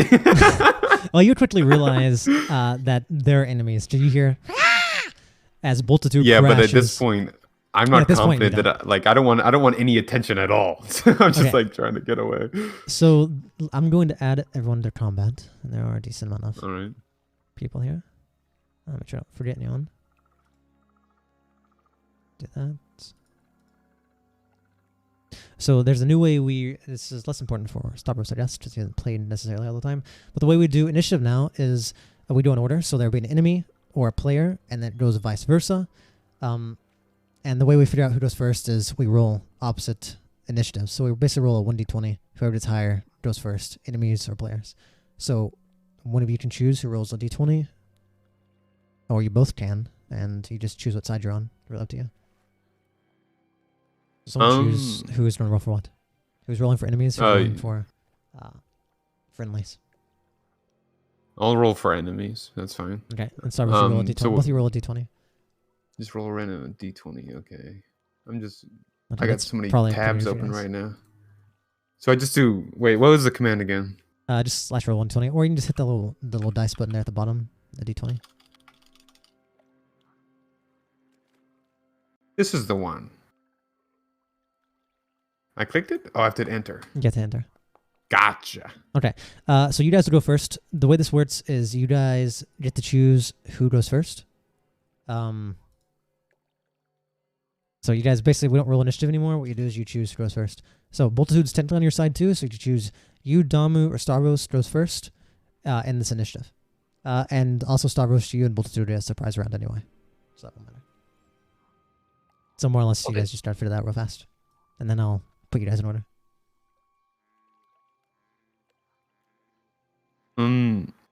I'm just reading what I even can do right now. Then I suppose we can let Stavros, do you want to go first or you want Multitude to go first? Yeah. Multitude can go. Okay. Let me get the Multitude in here.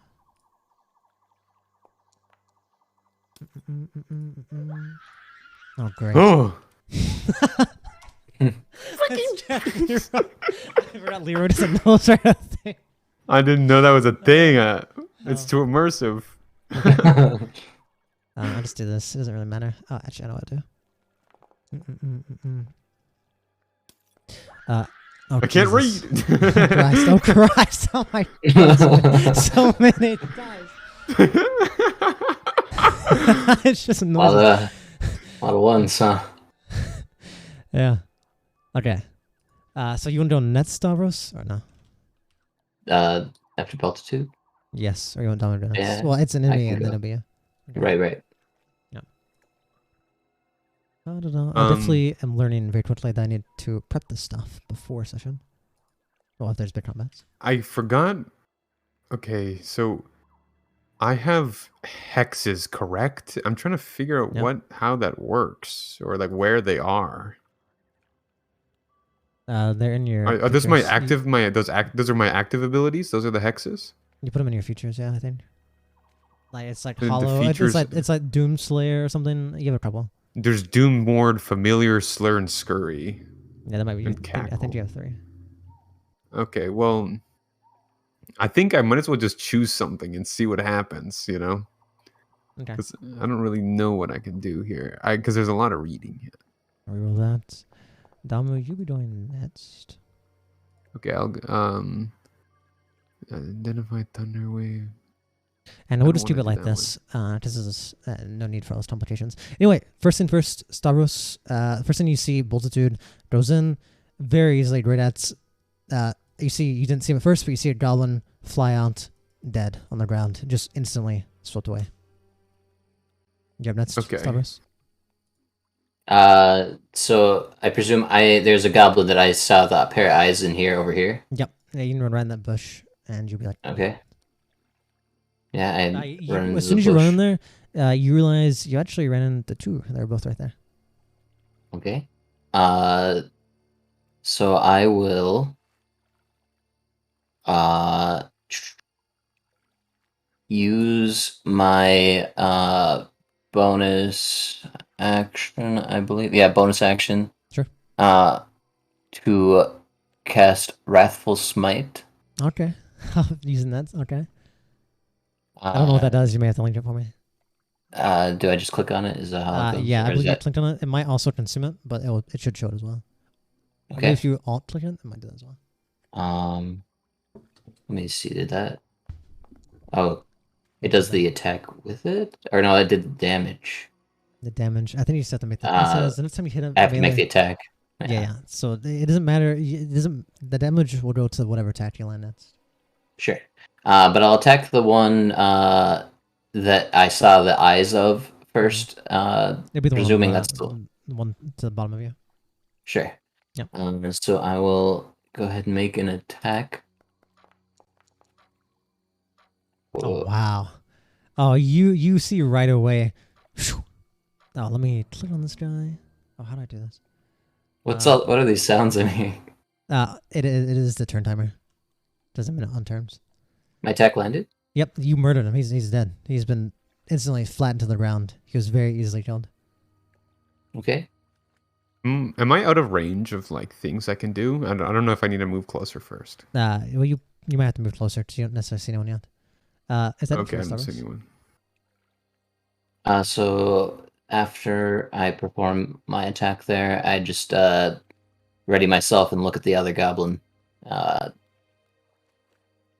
making sure he knows that I plan on attacking him next. He is definitely a bit shot. That's for sure. Okay. We're on to the top. Multitude. You see him go into this bush, and all you hear is, I'm sick of you! You just hear more slashing, breaking of trees and things. You don't know what's going on there, though. As he comes out. Damu. Or Stavros, it is technically. Okay. And then it'll be done. Wait, they've gone like 3 times. They got a surprise round because they jumped in first. Okay. Yeah. So basically, they each go first for free, and then they were in the first order because that's where people chose to be placed. Stavros, please swing. Oh, it's my the bonus round. That's right. That was the first Sorry. round of things. Okay. So the next one I will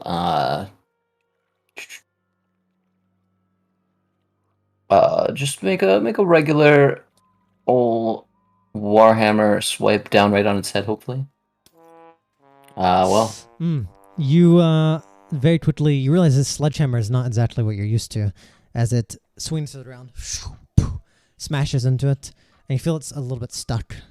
It's not too deep, but it is inconvenient for sure. Well, realizing that happened to me, I will use my shield to knock him down. Okay. Or try to. So. Bonus action, try to knock him down with my shield. I forget if it's a contesting check. Okay.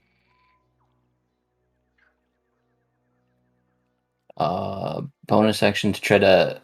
Oh, so shove. So it would be contesting strength versus strength or dex. Is that how yes. shove goes? Yes. Okay. Yes. And now what did it choose?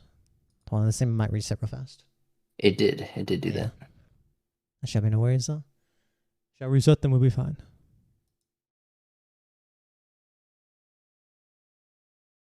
Okay.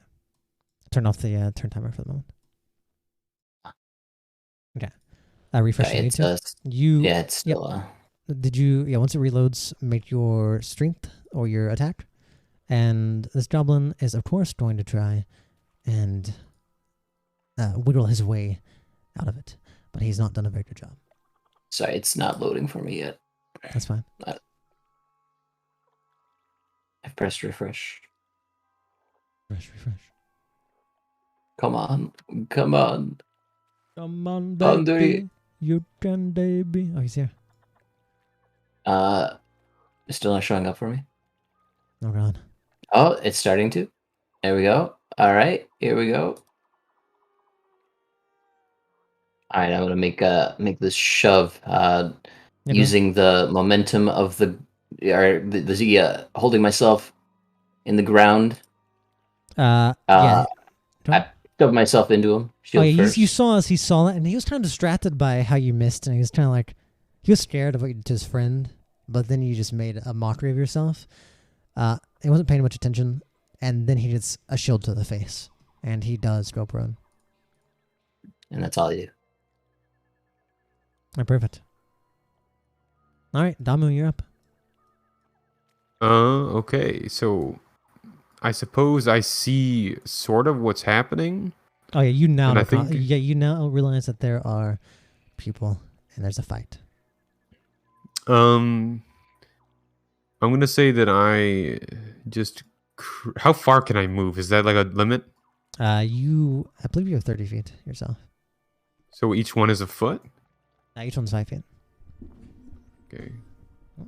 I don't know how to do that math. If you look on the left, if you click on the little token controls and the third one down, there's a measurement controls. Yep. And if you measure and you hit space, it'll take you there. I'm pretty sure. Wait. You just drag and drop, or drag it. Okay, so I can go. No, that was the wrong one. Well, it was not the third one down like that. It's a little person-looking thing. This one? Oh, yeah, it's the top. It's the top one. The top one that says token controls, and then it's the third one down. Yeah, there you go. So I can go here, but I have to press space. You can also dash, but you'd have to if that's where you want to go. You do see some enemies in front of you, some goblins across the bridge. Let's just go back 30 feet. I think, as I know that was kind of a fuck up, but I think as scared as I am of multitude, I'm just gonna like go in behind him at a safe distance that he doesn't like attack me. Whenever you go up there, you just see like this giant 8-foot mass of like a hole in this bush, and you step in, you see this desecrated body of a goblin, and then not far after you see another half a goblin, just laying somewhere.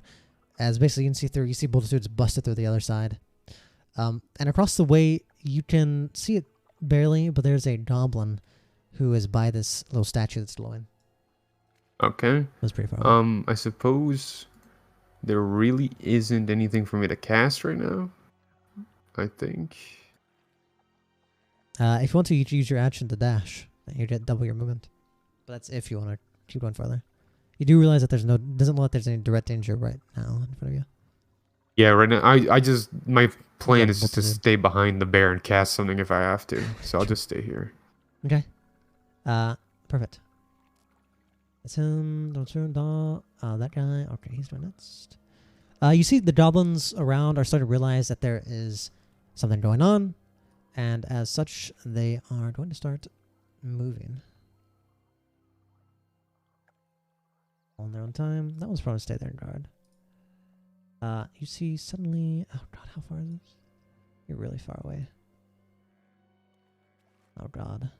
Okay, you're too far away. Is that how far you can see? Yeah, there's some things that I'm doing. He's not back up actually. Let's Stavros, you are going to take a shot. Are you 60 feet? Disadvantage shot from this goblin sniper. As he's going to attempt to shoot you. Which I'm pretty sure that misses. Oh yeah. You see... You don't know where that came from, though. I will say that. And you might see him on the map, but you technically don't know where it came from. Actually, I don't think you see him. There's a guy in front of you. He is going to try and hit you, Stavros. You watch as he pulls out this spear, and he's going to try... He's kind of scared as he goes up, but he has disadvantage. So let's see if he happens to get one. As he tries to stab you, even though you're not wearing your armor and you're kind of thrown off, and you probably don't want to be in this fight at this point, he just misses you. Nothing happens. Multitude still charging in. Damu, you suddenly have, out of nowhere, you have an arrow come flying at you. Ooh, I'm in the bushes. And, I die instantly. You are in the bushes. But you don't see where this guy is. So technically he has another attack. 16 AC. Does that beat your AC? Wait, did I do something? Yeah, what's your AC? What's your armor class? It's 17, yes? Wait, yeah, it's 17. Okay. You see as you hear, and it bounces off your shell and twirls off, but you still don't know where it came from. Right? Can I do something to find out where he is the real question. You could try and do a, that would once again be probably a perception. And I have negative wisdom at this point. Okay. Let's see what I could do. I want to see if I can... wait, I have a plan. Do familiar, slur, scurry. I have to be able to see an enemy to cast something at them, I'm assuming. Let's have like an most of the time. area of effect attack, right? Most of the time, yeah.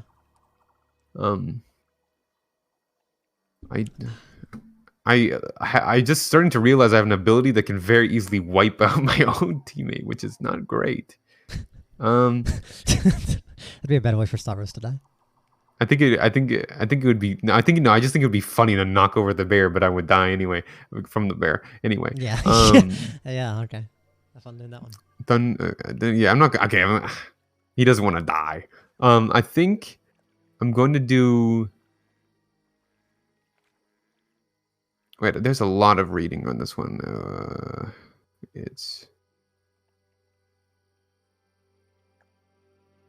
I'm gonna. Wait, let's see. Make sure you have range as well. Or you might have them before. I'm going. Yeah, go I want to cast. I think I can just click on this, right? Yeah, oh, no, that didn't work. It'll have to be a reaction though, because it's simply not your turn at the moment. Oh, it isn't? Oh, I thought it was. No, you're trying to see if you perceive the guy, but if you don't have a reaction. So what can I do as a reaction? No, that's if you have a reaction. I have no idea what your skills are, to be honest. Like that right there is an action. I don't know which. It'll say on there. I don't know which ones are reactions or not. Whenever you click on something like that, for example, at the bottom it says in one action, or if you click edit and you go to details, in there it'll say if it's what takes one action or if it takes one bonus action. And sometimes it says it inside of the skill as well. Basically, just not to read. Oh, well, some of these say action, but I don't say one action. Is that the same thing? An action would be the same thing. Yeah. Okay, so I don't think I can do anything then. I think I'm just here because everything costs an action. I believe. All right, back up to Bolta 2. Bolta 2 gets annoyed, and he's going to dash. He's going to here. See, Bolta 2 is just charging. He's right there. Davros. I will. Can I pull my hammer out without much issue Yeah, from where it's it's not stuck? too much of an issue. It's All right. not big enough to do. Is he still prone? He's Did he not get up? He did not get Just up. try to spear me from down there. Yeah, he did not. All right, I'll try to slam my warhammer on his pitiful goblin state that he's in right now. With advantage, right? Yep, with advantage. Sorry, I forgot how to do the. Just hit a plus after you roll. If you go to the number. Plus after. Oh. Thank you. Well, very good advantage.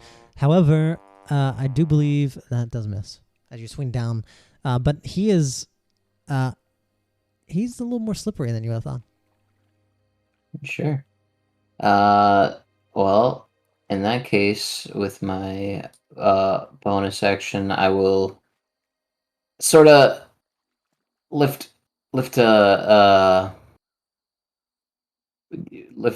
my shield up in sort of a prayer and cast Shield of Faith as a bonus action. Oh wow, he didn't do that. That's crazy. Oh, that is a bonus action. That's why you can do it. Just as a bonus action. Okay, Yeah. Are you casting it on yourself? I'm assuming. Yeah, myself. Yeah. Do it then. Yeah, I'm sure you already did it. Cast it and then yep. Concentrate. Yeah. And great. All right, perfect. All right, that's all. All right. Next up, it's going to be this guy beside Boltitude. He's a little bit scared, and you see, Damu, you're probably the only one paying attention as Stavros is a bit preoccupied, but you see this guy move away, and it doesn't seem like Boltitude tried to swing at him, but seemed he kind of ducked and weaved, and Boltitude couldn't catch him, and he's going to keep going. Damu, you're realizing now that you don't know if you should worry about Boltitude, but he's definitely about to be surrounded. Oh yeah. Well, It's your turn, by the way. I will move. There isn't much cover here, is it? I'm gonna get There's no screwed. cover there. No, debatably, I guess. I mean, you have to get into a fight. I could just. Well, I mean, like, I guess their focus isn't this decrepit turtle anyway. So why would they be concerned by me? But I guess I will move. I forgot to press a button. I'll move here. Okay. What are you gonna do? Do you have a range or something? I don't. I'm reading my abilities, and I just have. Okay, it's 30. Okay, 30 feet from me. That's not very far, is it? Okay, wow. No, not yet. That's a bit of map. Okay. Trying to think. Oh wow. Kind of curious. Okay.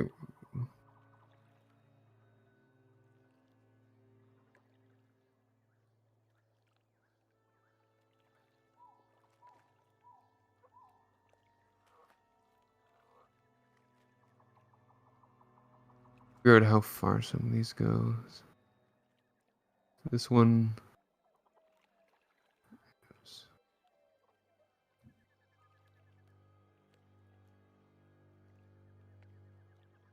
Almost all of these are 30 feet within 30 feet of me. Yeah, so well, if you dash, next turn you'll better be there. Yeah, but I think I'll dash, sit in the water right here, and I'll just kind of like if you, try to float inconspicuously if I can. Do you have a swimming speed? Wait, let's see. My swimming speed. I have hold breath. I don't think I have swimming speed. Every time you get in the water, it'll be 5 feet. So I'll bring you back one. But yeah, you can get in the water now. It's gay. Yeah. But I try to float inconspicuously if I can. Well, you can make this. Actually, it wouldn't matter if it just. You know that they probably know you're there. Yeah, but I also look really decrepit, don't I? Yeah, but as soon as you run up, you see a goblin in a tree who has his eyes locked on you. You think he's the one who shot at you earlier. Someone shot at me. I forgot about that. Yeah, you see the one up in the tree. You think at least he has noticed you. Okay, and dashing means that I'm now out of turn. Yep, that's your action. But you double your movement. You see. Should have gone under the bridge. My bad. You see as this guy actually runs up, and he's going to attempt to stab Bolton.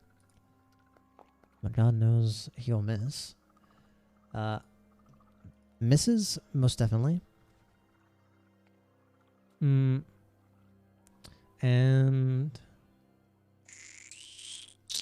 you watch as he steps 10 feet away, and once again, he's not attacked. It seems Bolton desperately tried, and he seems to be getting more and more angry. Ooh, okay. That guy is staying over there. Does he know he's doing this thing?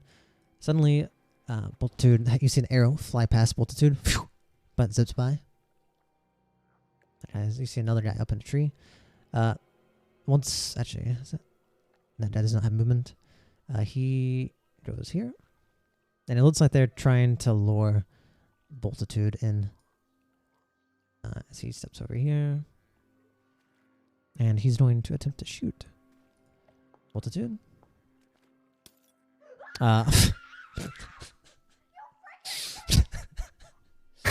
God damn it, dude. This is all like the fraud thing again. As you watch the arrow flies, aimed at Boltitude, but instead it strikes the back of the head of this goblin and he falls over dead.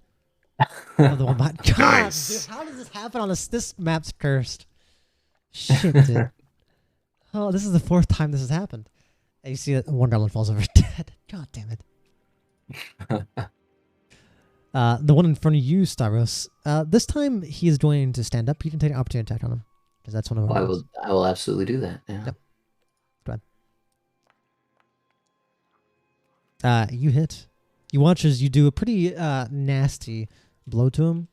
But he's but he stands up. And when he stands up, he is going to try and attack you as kind of revenge.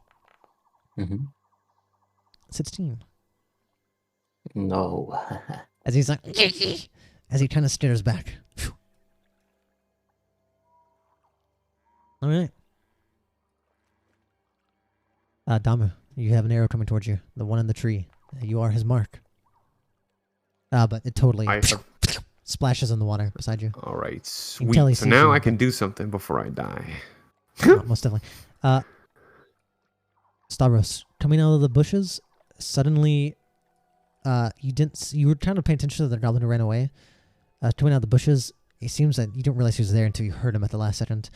A goblin comes out, and he is going to attempt to stab you with a scimitar in the back. Oh. But he definitely has advantage. He is hidden. Lucky me. He is going to maybe get lucky. No. you see something here. As he stabs, but it just kind of goes past you. Shit. As you now realize that there is a little sneaky guy behind you. I've turned my full attention to him, and I kind of like look at him menacingly, wielding my hammer. You see his eyes kind of drop a little bit. He's like, ugh.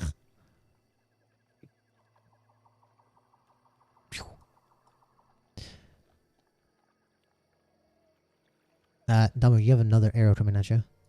This one from one of the statue. But what's it done? Goes into the side of the bridge. Dang. I'm a lucky ass turtle. Okay. This that was my goblin, turn? yeah, just about. This goblin who just saw this archer behind him, just kill his friend, actually goes and stands behind the archer so he doesn't get shot. Multitude, once again, you think Multitude's gonna charge straight, but you actually see Multitude charge to the left, and suddenly out flies the body. Oh, hold on, wait, this guy. The body of a little sneaky assassin who dies very easily. Actually, I'll roll for him just in case. Bolton, where's your great at? Oh, great. That's highly unlikely. With 3 attacks. Yeah, he's dead. Okay. One more dead. Next up, Stavros. I bring my hammer down on this sneaky goblin here. Yeah, go ahead. 12 is not gonna do it. You see as he and then I try to knock him over with my shield as after he dodges my. As he's kind of Oof. trying to mock you again. As Oh, wow. he's almost shocked by what happened, but he quickly steps back. He gets scraped a little bit by the branches and the bushes you're currently in. This goblin spearman moves over here to try and make a wall. You can tell that they're getting a little bit scared. Oh, you're up. All right. I'm gonna be honest. I think I'm incapable of making a smart move right now, so I'm just gonna try Just do something. We're gonna do. Okay, so I'm gonna move forward, to the point where 1 second. I just have to make sure I'm in range of this guy. I'm in You range. might have to get out of the water because you're swimming right now. To be able to, depending on what you do, you may have to get out of the water to cast something. Oh. Depending on what the. Yeah, I probably what do. it takes. Which. At this one, I feel like I should just run away. I mean, you can think about it if you want. Uh, Yeah, also don't feel like you're in much. I mean, you're definitely in danger, I guess, but so far, there's a bunch of dead goblins. all right, Pretty easily. I'll just move onto the land here. Let's risk it for a biscuit or two. If I can actually move. How do I do this? Make sure you click on yourself if you haven't. I think I am. There you go. Oh, I lost connection. Now I'm back, I think. Okay. You're on land. You see in front of you, you see a couple goblin spearmen. You see the archer up top in the trees has been shooting at you. Archer to the left, and archer who had just killed a man in front of you.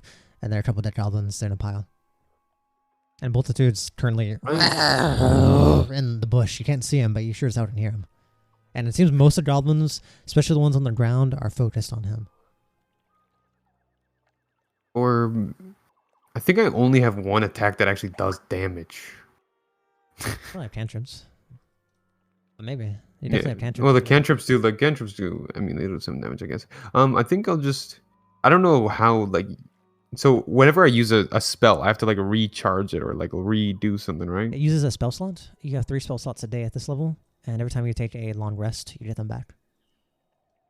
Okay, well, Basically, every time you use a first level spell, it takes a first level spell slot. But, I mean, yeah, everyone's in front of you. I'm just gonna use scurry, and make his bow run away from him. Does it have to be sheathed or can it be unsheathed? Right now. Object. I'll go. Its owner if it has. If you click it and made it go to chat, then I can also look at it. I clicked it. Did it do anything? It showed up in chat. Oh, it did. I wasn't looking. My bad. Objects have been carried as long as they aren't affixed. Body have been held. The bow has been held in the hand. That's not affixed. Affixed is it's attached to the armor. Well, the next part says entirely around or held in a hand at the end of the sentence. Wait, 1 second. It's at the end of the sentence you're reading. You could. You so should it make they can't be holding it. Okay. You could target his quiver of arrows. Would be funny. True. Okay. I'll target his quiver of arrows. You see, very suddenly, as which one are you targeting though? There's two archers. It's the one I can't reach the other one. I can only reach the one in the tree. Oh, the one in the tree. The one up in the tree. He's looking down at you, kind of smirking as you came out of the water, and you can tell that he's about to grab an arrow. And as he reaches behind him, you realize that coming down your side of the tree is this quiver, and it looks almost like a caterpillar. It's like squirming like a caterpillar down the side of this tree right now. Okay. Also, this is beforehand. I should have said this. It's I started drawing in the dirt with my staff a little bit beforehand. The only one who was looking at you was the one in the tree, and he was kind of grinning, mocking you. And then you quickly, you kind of get the grin back at him once you realize, that, you got him really. What else are you? I don't think I have another bonus action, so I can't really do anything else, right? I can move a little bit more, right? If you want, if you have the movement. I think probably 10 feet, maybe.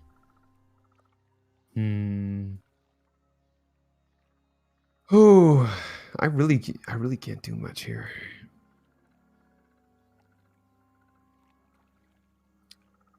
I think I'll just like. I'll just stay there. I'm done. I don't think Okay. there's anything else. The next thing you see, as you're kind of feeling good about yourself, the next thing you hear is, you hear Multitude. Expecting it sounds like a bear, but then you hear even louder than Multitude in the distance, as you see very quickly, running out of the forest, grabbing this goblin on the other side, and then pouncing off the edge with this goblin in its mouth, is a giant owlbear. Ooh. That's been drawn by the sound of combat, as he's ripping and tearing this goblin from side to side. And very quickly you realize that the goblins are now looking at this owlbear and looking at the actual bear. Stavros, you would have also heard this. You would have been able to tell the difference between Multitude and this owlbear, as it's a shrill kind of sound. And you would know the sound pretty well. Oh. You'd realize something bad has been drawn to this situation. The goblin in its mouth tries to wriggle, but you see its hands move like it's trying to break free, but then you watch as half its body falls out onto the ground, as it is not moving anymore. He is most definitely dead, bitten in a piece. This goblin spearman beside you, what are they going to do? They've already lost a lot of men. This was supposed to be easy for them. He's going to start. Now you watch as this guy runs past you. And Okay. even if you wish to do an opportunity attack, you feel like for some reason, he seems a little bit too fast. And as he runs past, you step back. You see another goblin that was on the other side, seemed to be trying to hunt you, but he couldn't get to you in time. And the archer is going to actually move behind this other goblin, and he's going to try and shoot the owlbear. Just, throw shits and giggles. Let's see what happens. Okay. He actually hits the owlbear. Holy shit. Alright. Basically, what you're seeing all these goblins are going to start skittering and fleeing, or trying to. The one, actually, Stavros, you don't really have the leisure of looking behind you, because actually, you feel pressure from behind you, as this other guy runs up, injured, but you definitely pissed him off. And he's going to try and get a lick in on you from behind with a +2, so that'd be a 22. Oh, with a +2 there? Yeah, because he has the flanking with the other guy. That'll hit. You take 4 points of damage. You feel like a as you get stabbed in the back. 8. Oh, nice. Even though you got stabbed in the back, you're kind of holding on, and you kind of makes you happier that they're putting up a fight. Bit of glory left. The one in the tree is going to try and make an acrobatics check to see if he can try and catch his quiver. What is that? Is he just rolling ones over and over again? God damn it, dude. Damu, you're looking up. You see this battered quivers that you've casted a heads on. It's kind of caterpillaring down the edge, and you see this goblin. He's hanging from one branch, trying to grab the edge of it before it gets too far away. And you're looking up at him, kind of still smirking because you got the best of him. And you hear and then you hear I just watch him fall. His head bust open on the ground. Damn. Didn't even have to kill him myself. No. As you watch as his dead body lays there, you see the squirming bag of quivers actually just passes up his body on the ground. All right. This goblin rogue, I think he would get to you. Not really. I don't think he'll run, but I think he's gonna. Actually, over here. They're gonna kind of get into the situation. This goblin is saying, "Hell no!" Just going over here. You can tell all these goblins are terrified. Being scared of multitude's one thing, but you can tell they have an innate fear of this owlbear. So much so that this one runs into the bush closer to Multitude. Multitude quickly runs up and actually runs past him. And you see, a challenge! As he starts running towards the owlbear. Stavros, you're standing on both sides. What do you do? Well, I am going to spin around and in that same motion try to hit this goblin that stabbed me in the back with my Sure. hammer. Tell him what's doing. Why? Spin around. You get a little, the issues you run into is this. As you've been fighting here for a second, this bush is catching on to all your weapons. And the sledgehammer is not really meant for battle. It's really throwing you off. Well, I spin a little bit more and try to knock him on his butt with my shield. Yeah. That's gonna be rough to beat. Check. That's steady. Let's see. Come on, baby. Yeah. Okay. Yeah, dude. I miss doing this to you, Shmeem. As he like barely ducks under your shield as it goes over his head. Well, that's all I do. Goblin Spearman is running away. This guy is running past you. Damu. You can tell he's terrified. Damu, it's your turn. And you would probably realize that most of his goblins seem to... they lost a few men. It might have been a little bit more rough if you had to keep fighting them, but you're realizing they're scared of this owlbear. But you're also realizing you probably know what an owlbear is. An owlbear is much more scary than these goblins are. All right. I think... Multitude does seem to be going in to fight it, though. So, I mean, you do know that much. Well, yeah, he's going to fight it. I mean, I could just back him up, but do I want to is the real question. I think... Because I can see what's happening with Starvos, right? If you look around, yeah. You can do perception real fast. Okay. Not that I'm very good at that. It won't be very hard. It's mostly like if you can see him easily. Okay.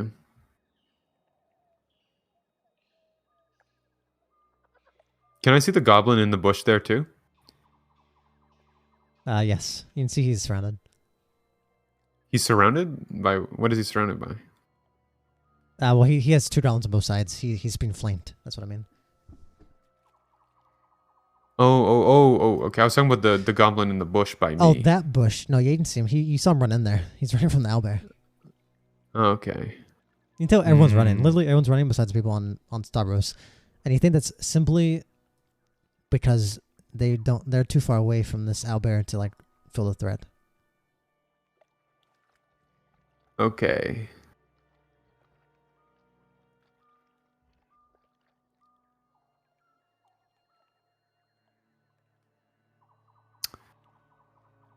I kind of want to just mess with them. That goblin? Are you good? But I could accidentally get someone killed. Okay. So I can only cast this 30 feet. Okay, that wouldn't work. I think I'm just going to... I'm going to... You can move and cast. If you have to. Yeah. Okay, I think I'm going to move, like... I want to go towards... I'm going to go to this side of the bridge, sure. I think. I'm no strategician here. They're all in the range of you. I see all three of them. They all are running as well, for the most part.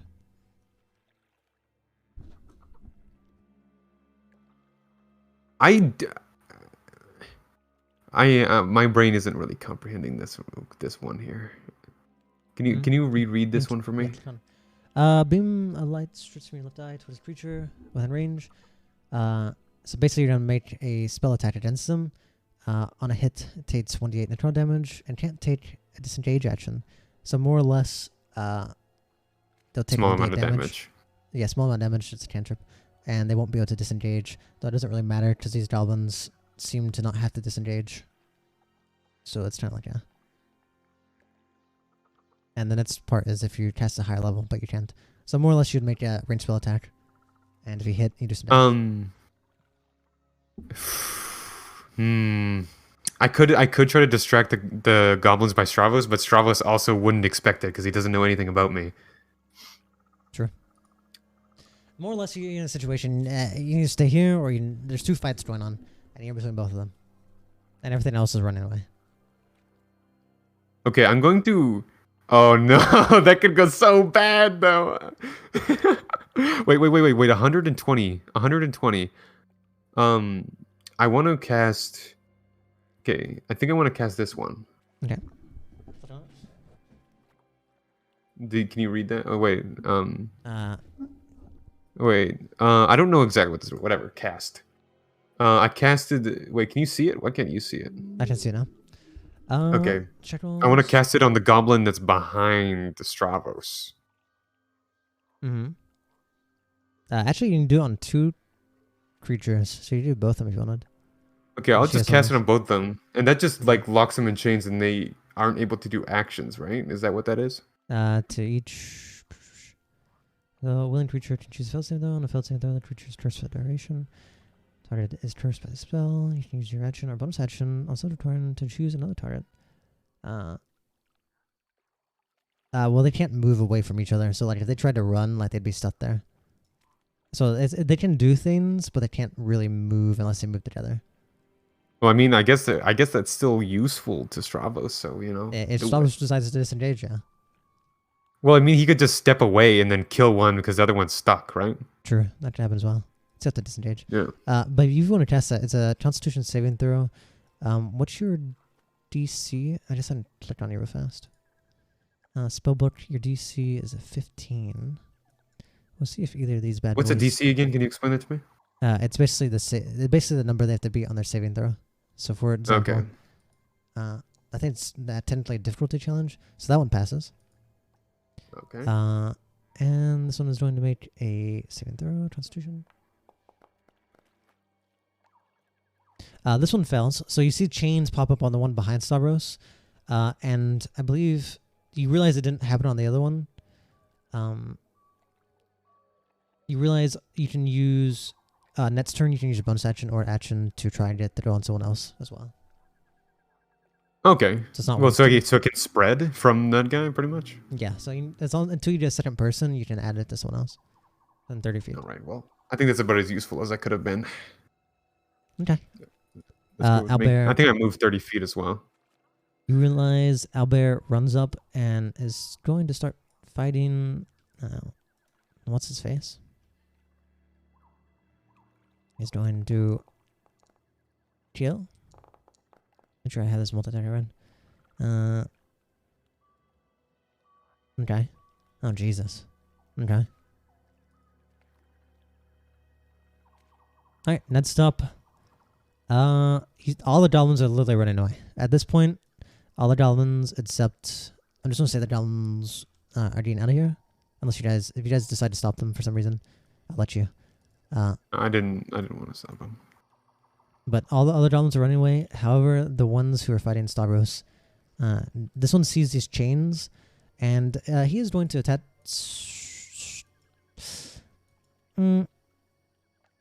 Actually, he's going to try and run away from you, Stavros. Realizing there's chains and not understand what's happening, he's going to try and run too. You can attack him with opportunity if you want. Yeah, sure. I'll make an opportunity attack. You feel this man one running from behind you as if he's finally lost his courage. Oh, yeah, you hit him. You hit him, but you realize he's still barely moving. Ugh. Ugh. Right.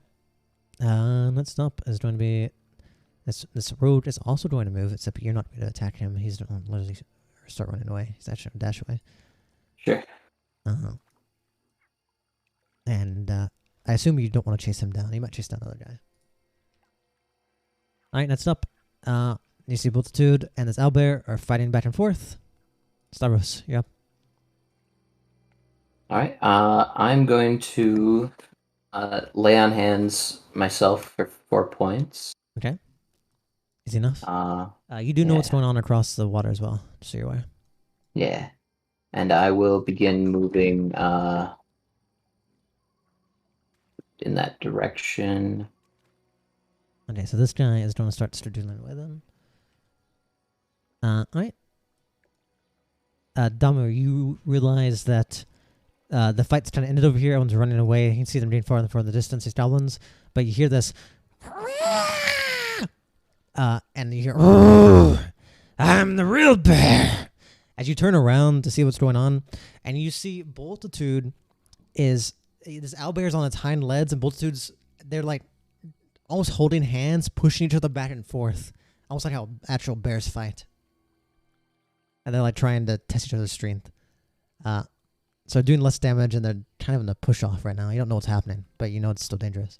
Like, that's the only threat. It's your turn. All right. I move 30 feet in that direction, but I stay in the bushes. Okay. How far am I? Is You can he reach out, in? man. Is Yeah, I can reach him? Okay. You can barely reach him, but yeah. Okay. Let's see what fun things I can do just to test things out. Well, he already can't speak very well, so that one's kind of useless. You know, might as well exhaust all my spells. No. I think I'll probably be able to sleep before I have to do anything big. So I want to try out Hollowing Curse. That is what I would like to try. Just to see what will happen. And that's like my main damage spell that I have right now. So, is it spawning? There we go. That's our saving throw. Okay, we're going to make a death saving throw with him. I think he might actually have decent dexterity. I'm sure though. Oh, yeah, barely lost. First save, the target takes 2d6 necrotic damage and is cursed for up to 1 minute. On a successful save, the target takes half so much damage and is not cursed. While the target is cursed, you can use your action to do 1d6 necrotic damage to automatically. Oh wow. The curse ends early if you use your action to do anything else. What did that roll with? That rolls with my intelligence, right? Yep. Okay. But you roll 2d6 now for damage. 2d6. Yep. Okay. Do d6. Okay. And it's necrotic. Owlbears definitely are not resistant to necrotic.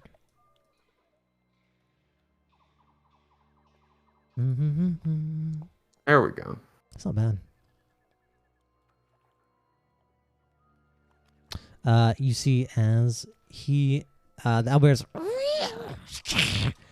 he's kind of, you see he's like, he shakes it off, but he's still fighting with old man here. So I did 8 damage. So I do 8 damage and it also curses them. What does the curse do again? Every turn you can use your action to do 1d6 without having to roll. Oh, okay.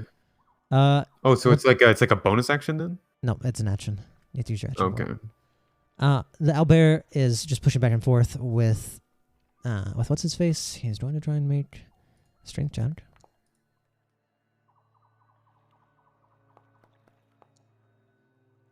Oh wow. They're kind of stalemating. Boltitude doing the same thing, blah blah blah. Stavros. I am going to get onto the bridge and dash over there. Next turn, no matter how far it is, you'll be able to get there. Damo, your turn. All right. Either you're currently concentrating on this, and you either use your action to do 1d6, or you can try and do something else. And if you have a bonus action, you do that.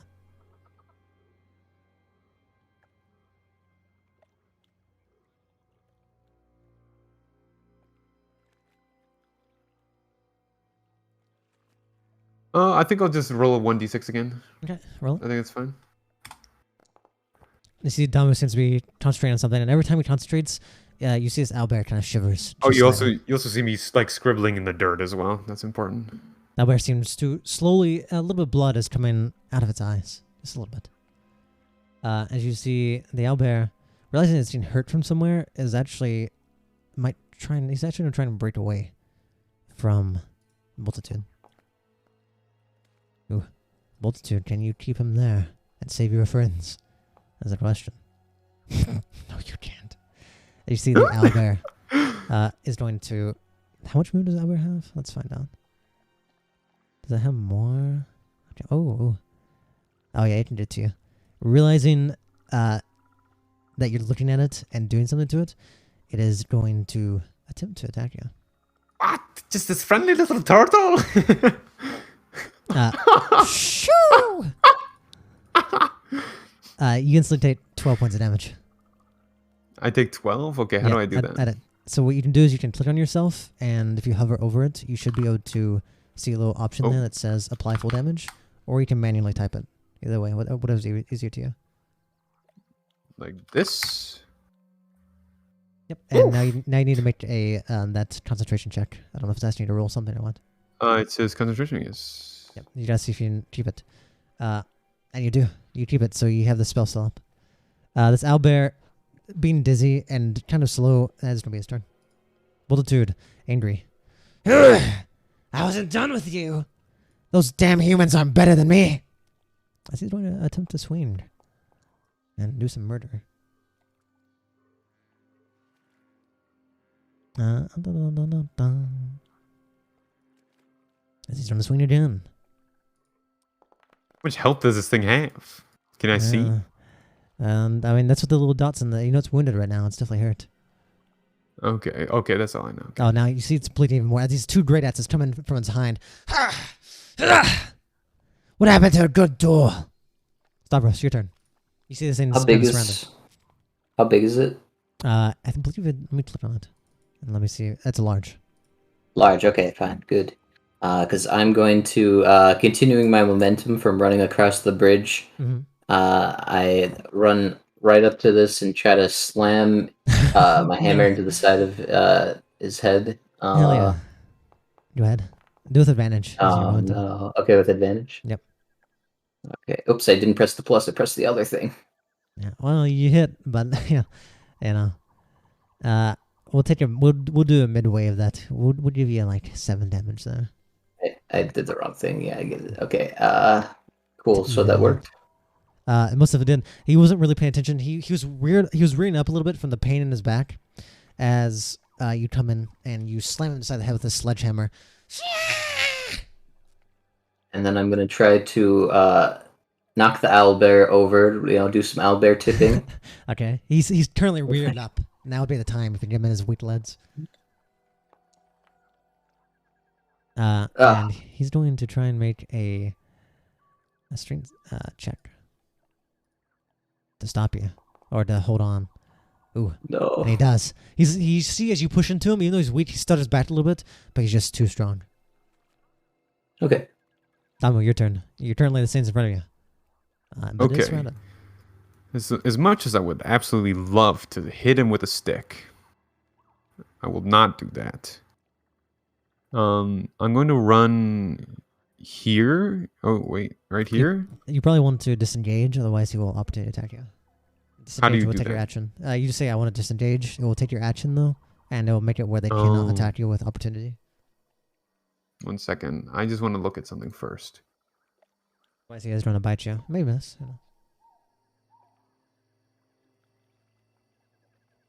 Okay, I'm going to risk it for a biscuit. And we're going to do ourselves a thunder wave, which I believe is not in range of either of my friends, but it is in range of that guy. Yeah, if you were back over here, you'd be fine. Wait. Okay, there's fine. Because if you would have moved, he would have attacked you. And it pushes it towards everybody else and away from me. Let's Hopefully I see don't if die. he can make this con save, though. That's the question. Owlbear, please, baby, I need someone to die. What? I need someone to die. Oh, hell. Okay, we're good. Oh, God. Don't kill me. Oh, Come you on. see, I just he's got here. wounded. So this pushes him where? No, it doesn't It pushes push him 10 feet away from me. That's only any items that are or is it? No, that's just random items that are all over the place. That's like the dirt and rots and brush. I think. But it says creature takes him. D8 Oh, thunder so damage and is moved away from- 10 feet. Okay, well, that is... Oh, hell, that's actually really good. This is Yeah, that going was the whole to point of why I did kind of... This is going to push over Multitude. But Stavros, No, this is forced movement. You can opportunity attack this. What? Yeah, one of the rules in our game is if forced movement procs opportunity attack. Oh, that's rare. Okay, I'll do that. It lets wizards and marshals work together more like this. I get it. I forgot it emits a 300 meter or foot like boost as well. You just also it deafens everything, all the roars. Yeah, despite the ringing in my ears, I'll take a swipe at it. With the ringing in your ears, you're a bit distracted, and you very nearly miss. All right. Okay. The owlbear, pushback, is enraged. He is going to... he's going to attempt to run at you, Dama. But will he be able to get past Multitude? That's the question. Will he be your saving grace or not? God. Oh, God. Probably he will. He most definitely is. Oh, fuck. I think. You see as he runs, no. the bear charges at you, and it looks like it's about to grab you, but then its body slides in the ground and stops before you, limp. As you see, one of its hind legs has been cut off by Multitude with an axe. That was more boring than I thought it would be. Damn. He just turns and starts walking away. Hurry up! No time to pout. I make a pained sound as I walk along. He pays no attention. He just keeps on. Okay. Not the meme did. As you guys walk, eventually, you guys run into no more trouble. That was, though, much more of a hindrance and annoyance than an actual threat to some extent. You guys do eventually make it to where you're going. You get to Mount Matrod, and you get into this. Stavros and Multitude are used to it. But, Damu, you see this weird, decrepit-looking fortress in the side of this inactive volcano as you are led inside. And let me do a little skippy so we can get some stuff done before Shmeeb has to go. But more or less, what is going to happen? Let's... So small. Let's take this concentration off you. Okay. The map's kind of busted. Don't worry about it, though. As you enter into this thing, you're led by Multitude, begrudgingly. Stavros, you know where you're going. You're going to meet Kronos himself. And you know your fate is going to be sown here. Whatever that may be. For better or worse. Let me grab this. As you walk forward, Damu, you are a bit confused where you are. But Multitude pushes you forward as you see a man step out. Oops. You see a man step out above the balcony as he looks down upon Stavros. He very quickly looks at you, but then his eyes glance away as he looks to Stavros. You can obviously tell that he's more interested in this man than you right now, though you have no idea who this is. Bring him out. Get Francis out of solitary. Hear the voice of Kronos. A voice you haven't heard very often, Stavros. Very soon afterwards, you see a Illumi will be bringing out Francis. Francis, who has a blindfold on, will come up here. His blindfold is taken off. As he looks up to Kronos here. I find my notes. Here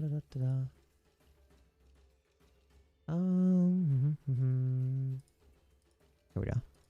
As he looks up to Stavros, not Stavros, he looks up to Kronos, and the first thing he says, Your Majesty, can I have my book back? It has all of my notes of everyone. No, you cannot have your book back, Francis. Tell me what he did, as he points down to Stavros. Francis, not realizing you're there, turns as if he suddenly gets a little bit nervous seeing you there. He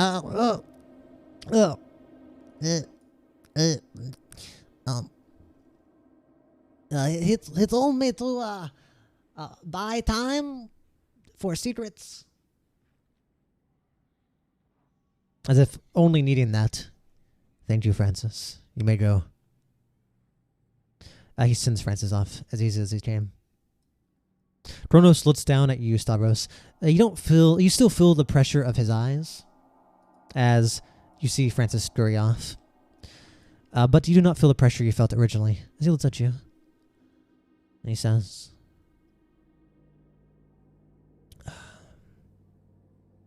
Why did you tell Francis to buy time?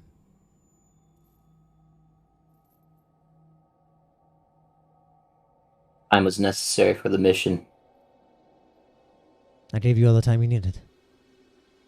Yet you take 6 days extra, acting like fools captured by a beast.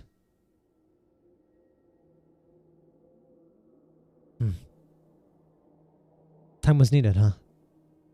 To what end? Why is it taking so many days to get through the swamps? To leave Maplewood? Tell me. As a commander of our team, I could see that we weren't making it through as efficiently as possible. So I may have indulged them in giving us more time to get through the swamps before reaching our destination. Kind of stops, and he rasps the side of his chin with his metal gauntlet. And for Damu, I shall show you a picture. As he looks over to you, Stavros, not looking at anyone else. I am not in agreement with Boltitude on how cunning or evil you humans are. I understand your meaning. I understand your duties as a leader. And I even understand if you had a good idea with it. Let me ask you. Even knowing that, can you understand why I must punish you regardless?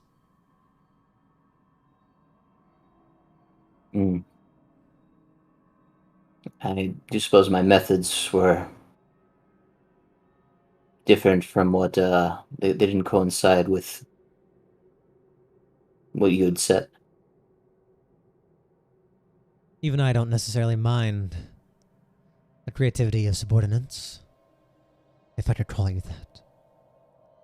But you must be set example for the others. I need not someone who gets time bought by a trusted member who then fails so sincerely that we have to come save out of pity. But worry not. I will not kill you. As I've said before, I honor the wishes of those who died. Those poor fools still wish for you to live.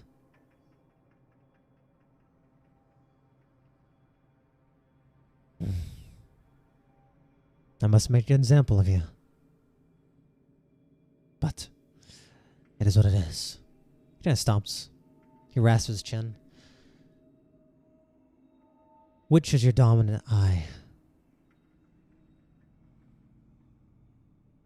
Stavros will kind of lift a finger up to his right eye. I need you to make a death save. Okay.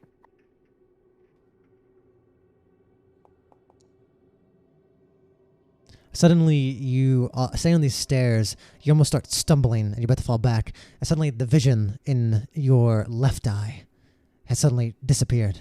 You stumble. Your balance instantly thrown off. You manage to hold on and look back up. You realize something awful has just happened to you. As in his gauntlet, you see rolling around in his fingers is your left eyeball. I would have taken your right, but it has the mark of true sin. It's not possible to do so.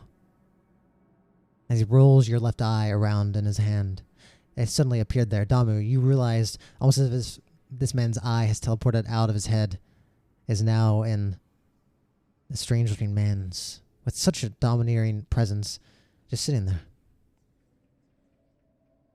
I kind of like, I look, pretty much I just look shocked and I kind of like stumble a little bit in surprise.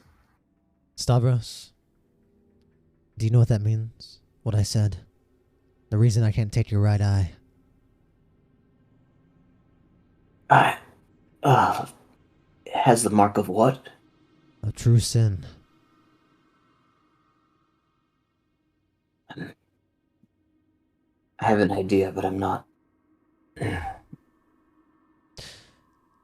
Tell me, if you had to choose between me or that newfound patron of yours, who would you choose?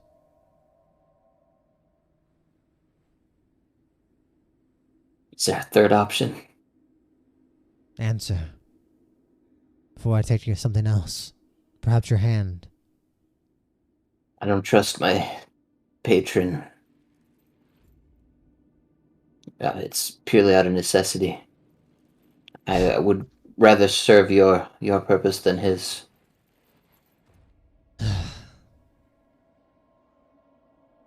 You lost the armor of Cardok. You came back to something even worse. For someone who likes knowledge so much, you sure don't think about the consequences of getting it until it's too late. I pity you for that reason. Let me tell you, those who bear the mark of Beldad Mahag get the mark of true sin. They all eventually turn vile, evil, insane. It spreads to their body. Perhaps now you don't see it, but your eye is infected. It will spread the more evil you do.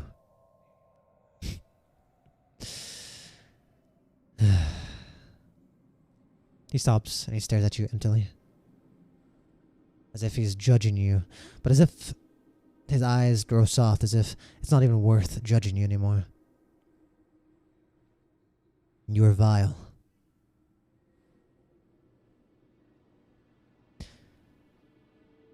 But a vile man can still savage himself with the proper atonement. However, once you pass a certain threshold, nothing will help you besides death. And even that may not be enough.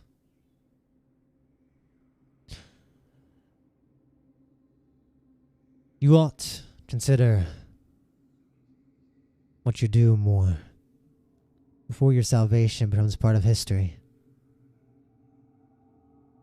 Such as history is now, lost, forgotten, fabricated. Suddenly, his tone intensifies and he feels a deeper air around you as he stares even deeper at you. You're free to live as you wish, but there will come a day of judgment. You will see no mercy then.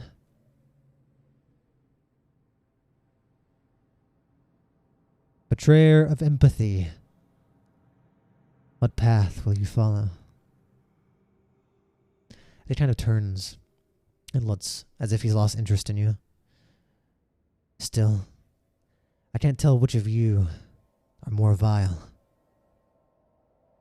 Suddenly, Damu, you feel nothing, empty. You hear a voice in your head. Why? As suddenly visions of your past start coming through, and you feel like you're reliving a dream of memories. Stavros, you recognize what's happening to him as what happened to you and the rest of the party. Kronos is invading his memories and seeing his entire life up to this point. Damu, you have nothing you can do. What the hell? Damu, you sure got hype. Damu, you have nothing you can do to stop it. But a few moments later, Stavros, you realize he comes out of it. But Damu, it feels to you like you've lived through your entire life again. As Kronos just blankly stares at you. It seems I'm not the first. It seems your luck is no more. Suddenly, he picks up Stavros' eye that he's been rolling around, and it's almost like he looks at Damu through it, almost as if he's looking through a spyglass using Stavros' left eye as he stares down at Damu. I can see you suffering a tragedy soon. If you survive, you ought to consider how to continue living. Suddenly, Kronos sticks out his tongue and licks the back of Stavros' eye. His eyes go blank for a moment, as if he's seen something. You can't win alone. No. You're already defeated. You must learn companionship if you ever want the opportunity to choose your own fate. But as it seems, yours has already been stolen. How amusing. Suddenly, a very rare smile cracks across his face. It's never dull watching people like the two of you. Rarely these things ever end pleasantly. His smile fades, as easy as it came. I've done too much talking. It matters not what you do. It's your lives. Ruin them if you wish. As he sits down for a moment. He goes silent.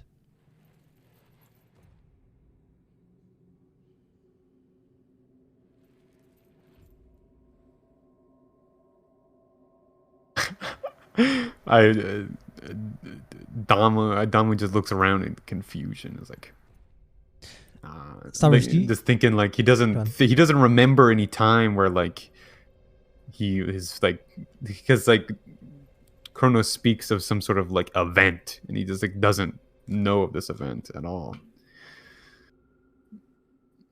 Yes. I guess I'll just prompt. Okay. If I may ask, what is it you want with me? He looks at you. He stands back up to see you properly. As he's still rolling around your eye, Stavros. I don't know how that makes you feel, but you see this man rolling your eye around his hands casually.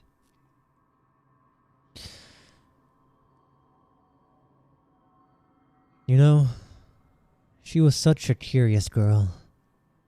She would be disappointed in the person you are.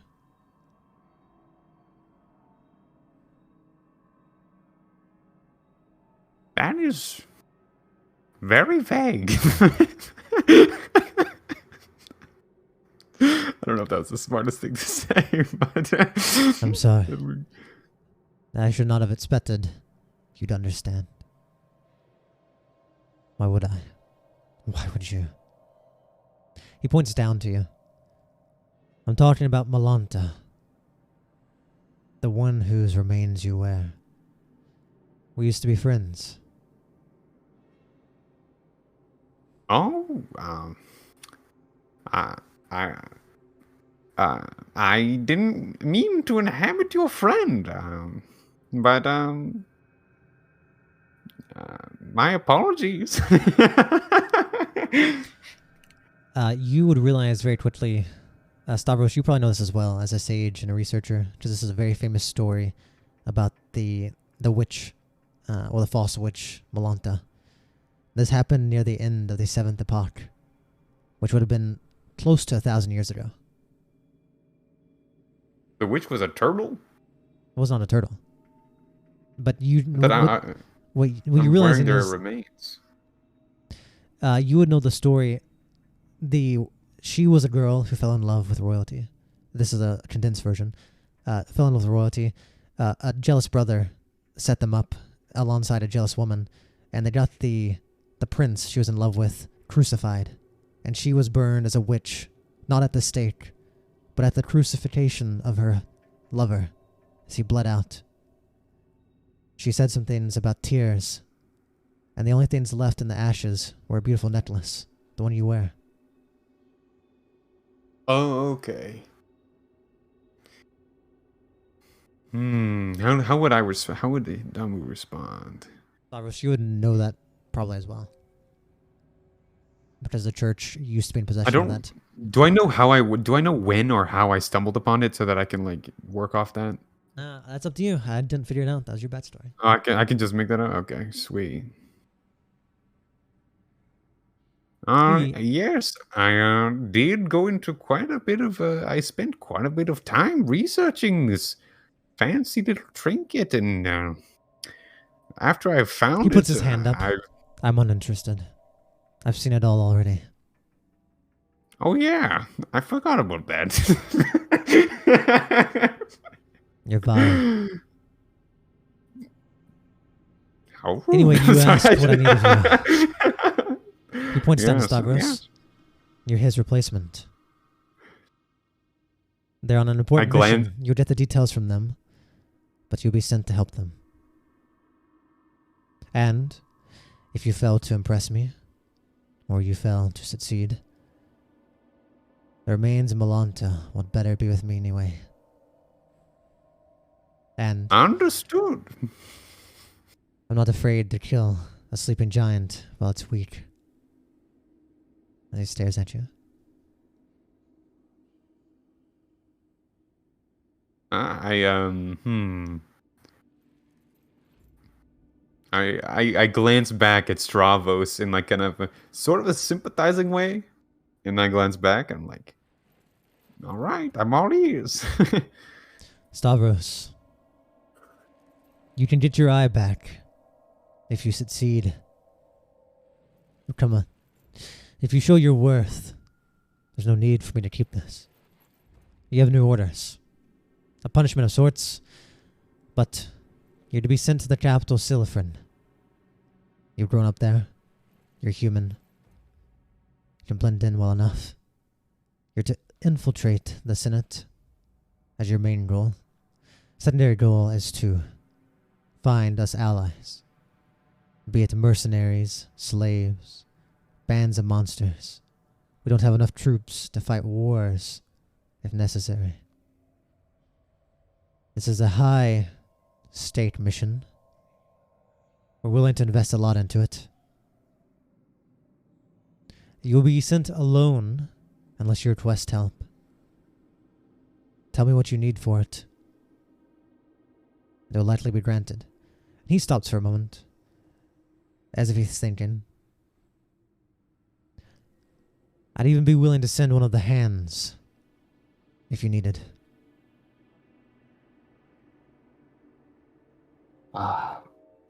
Some funds would be great, and is Francis free? I will not send Francis with you, or near you. I You will report directly to Fritzy. was hoping to make it up to him, but alright.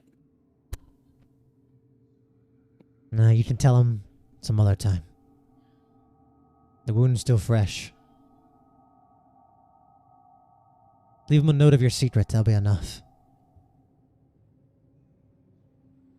Understood.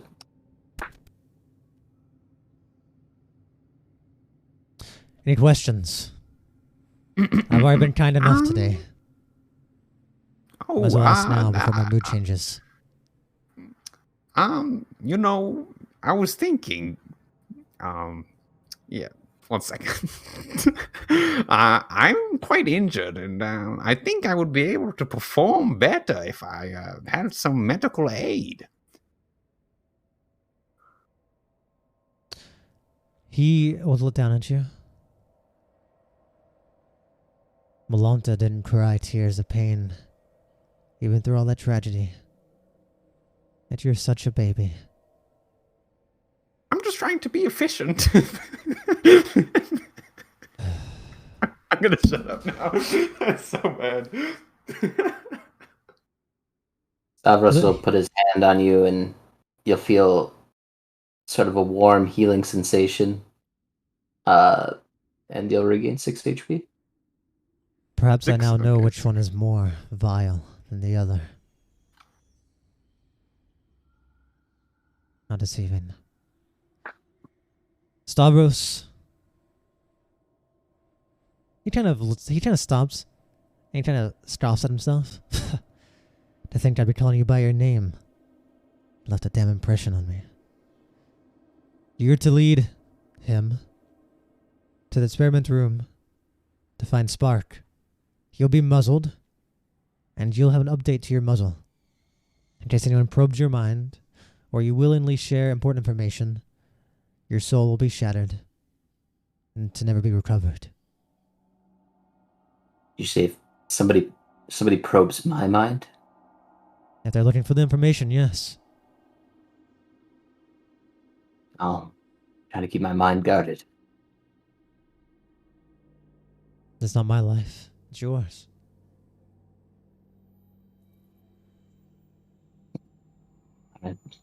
This way then. Come back here afterwards. As you see, he stops. He actually puts his hand up to stop before turning. Hello, me. Tell me where I need to be communicating with the group for this turtle. You see Alomi kind of stares up to the side. You hadn't really seen him before, but you now see Alomi come up. What? Your Majesty? What? He was not paying any attention. Hello? Alomi? You have a communication. Oh, you have a communication device, don't you? Yes, Your Majesty. He salutes. Your Majesty, sorry, yes. It's in the other room.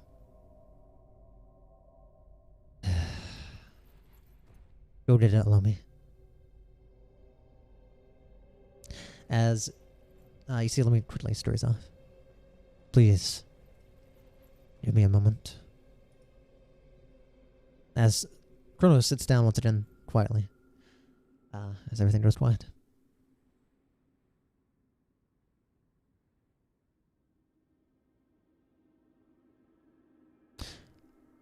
Once again, Stavros, you're used to silence, but Damo, it is very, very pressuring to you. Sitting here in silence, unknowing what to say, as you're just being stared at. But eventually Lemon comes back. In his hand, he holds this little device. You need me to tell you again?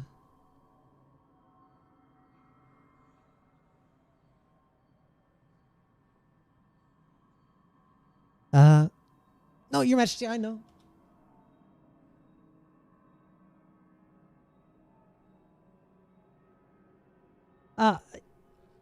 As you see, he's kind of staring at. Obviously, he doesn't know. Allow me, please. Call them. As it finally clicks, Alomi types in on this communication device. We're going to jump across the way, off in Maplewood. Just having purchased a bunch of goods, the party's very happy. Suddenly, there's a vibration. Newt, you feel it in your pocket. They're trying to communicate with you. I accept. You instantly see the face of Alomi. Hello, Squawk! How are Hello? you? Hey! We're battling And Mabel instantly you hear Kronos takes it, and you see Kronos' face, and this is very rare, as he looks at you, and all he says is, report. We're about to leave Maplewood. We have a horse and carriage to get there as soon as possible up to Port Crevice. We'll be on our way back.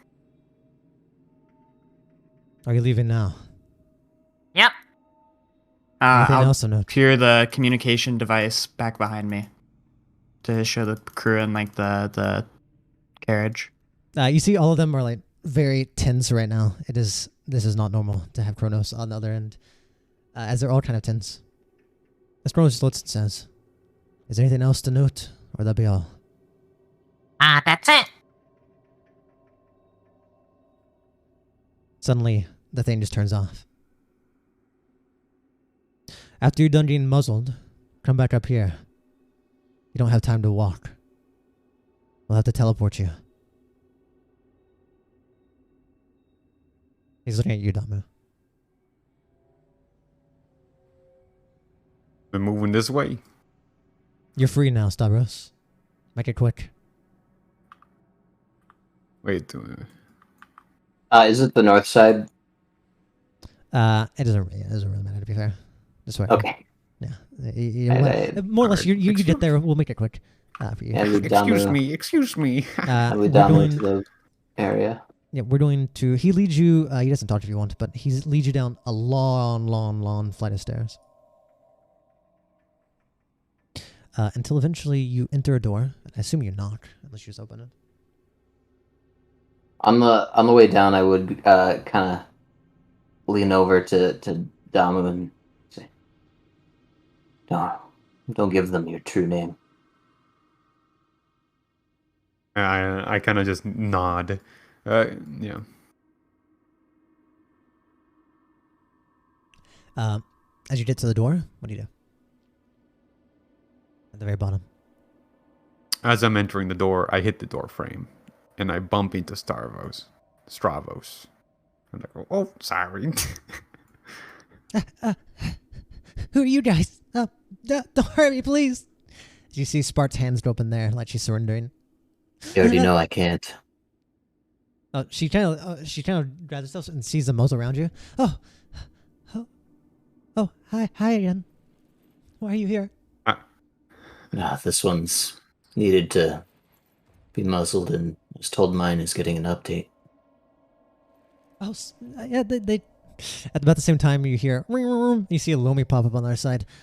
Hey, Smart, and you see him basically tell the information. Oh, okay. As she comes over here. Follow me, turtle. Please. All right. Stand in one of these circles. And she looks at you, Stavros. You stand in one too. Right. You see as she walks by, she what happens is she pulled out this little flat tablet looking thing, same thing she kind of answered the communication device with, and she plugs it in. A bunch of wires come out of this altar in the middle.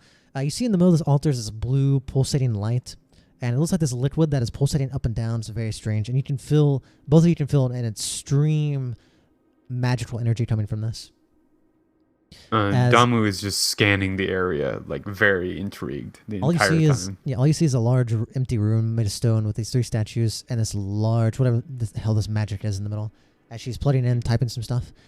Okay, as she kind of steps away. Stavros, this is pretty, you've done this before, you kind of know what's happening. As I said last time, it won't hurt, just stand still. And she hits a button. Oh, I forgot, if you have any magic items, please take those. As it's already, you see this liquid in the middle.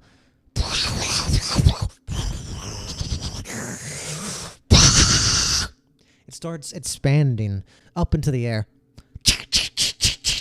Almost like lightning, it starts streaking off. As it streaks off towards you, Damu, almost like this weird mangled tree. As this hot liquid starts wrapping around your neck. As if these branches are reaching out and grabbing you. Stavros, the same thing happens to you.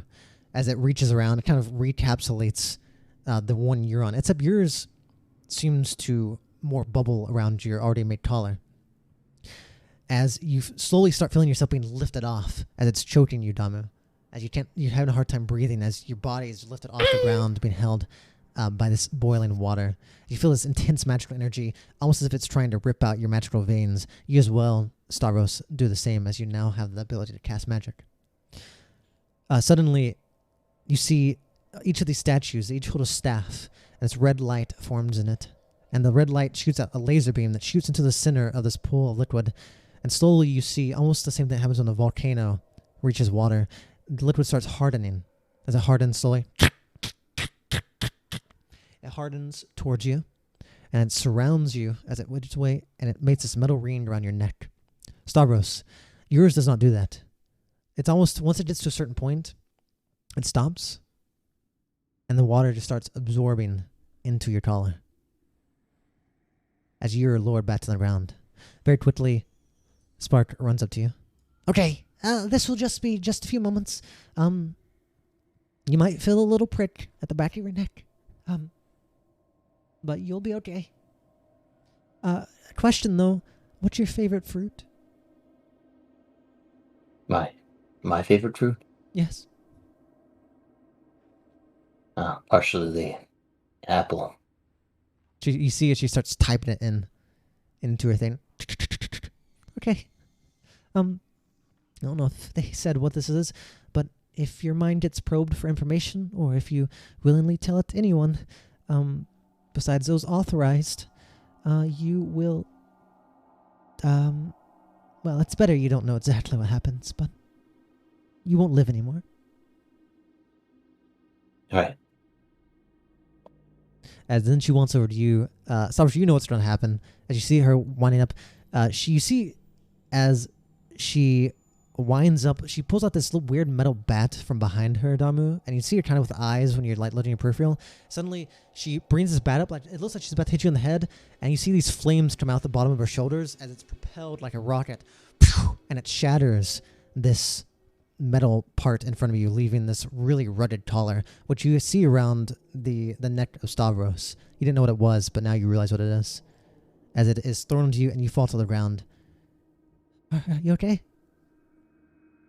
I'm not exactly sure. Stay still. I need to set this up. As you feel, she goes to the back of your table, back of your muzzle, as she puts a wire into it, and she starts pulling out the tablet, and she's about to type something. Okay. What's your name? Damu. Okay. What's your birthday? If you would say your birthday, you can. Everyone else has a birthday. I forgot to ask you to make one. I don't think I remember make one. We're gonna make it March 16th. Well, that is. I'll show you our calendar later, but we have an entire calendar. But you say, well, if you say the truth, we'll say that, or you random, we'll figure it out. Okay, what's your true name?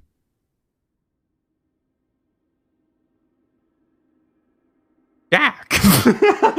Jack. Okay. She starts typing it in. She types in all the information. As then you feel this, almost like a needle has stabbed deep into your neck, and you retch up in pain a little bit.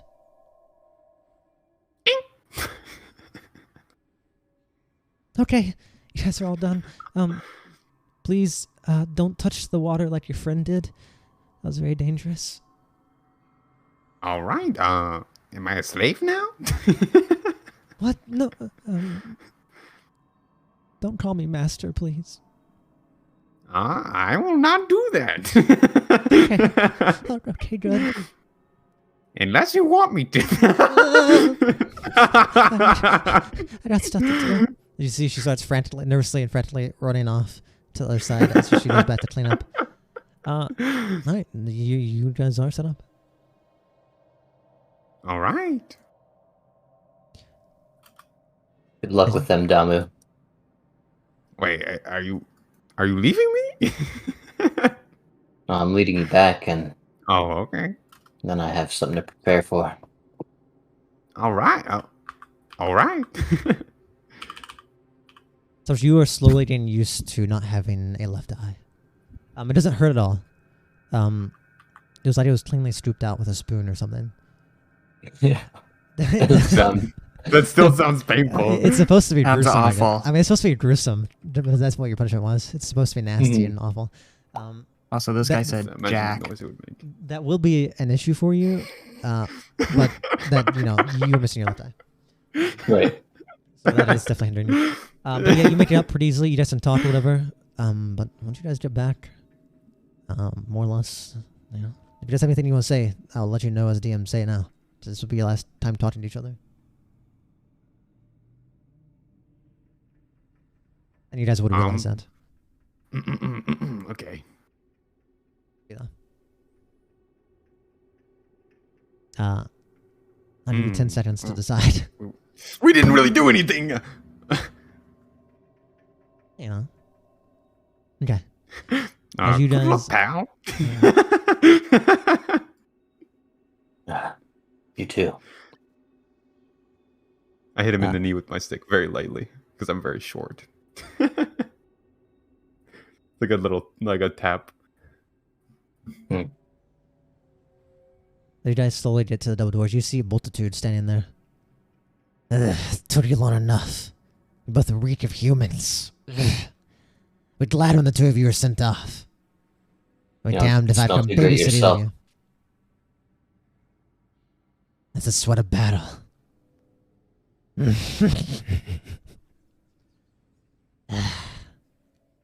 Sick and tired of the cunning of you bastards. Hope you die there in the I am just a normal turtle. he ignores you. He almost kind of pushes you to the side. And he leans in close to you, Stavros. I fall over. You better not. Even give it for a damn second of a thought. Requesting I come help you in the capital. You understand?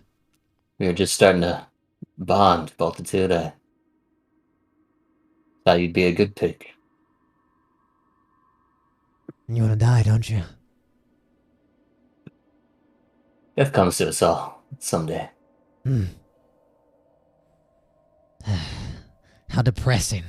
No honor, all of you damn humans. Go back to where you go. Go back to your cesspool of a capital.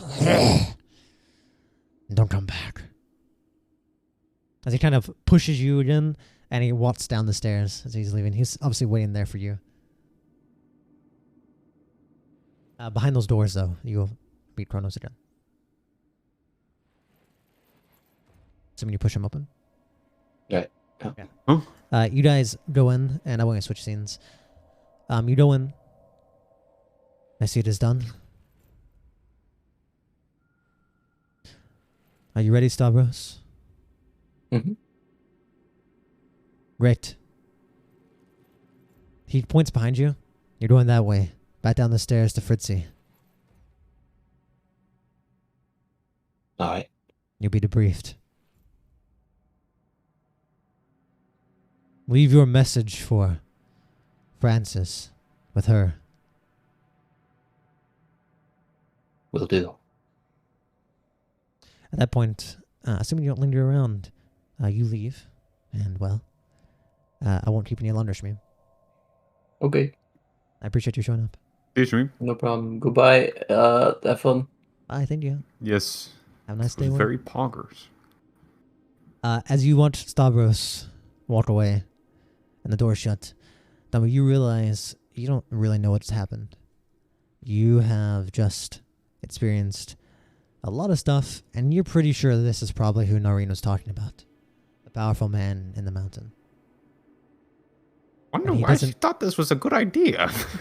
Yes, that is what you should be thinking. You should realize you are in a bad situation, and you're probably working for a Being psychopath. Fooled. Well, I mean, he did just pop someone's eye out. So you've seen that. You know if that's the first thing you see. You have no idea what you're going to experience whenever you meet whoever the hell you're being sent off to meet, as you've been told to get information from them. So you can only imagine the depth of his awfulness. He's called you vile, but it's hard for you to imagine that you're any worse than he is. Seems very full of himself. Well, But I would assume that his picture of vile is very different than mine. and he looks down at you.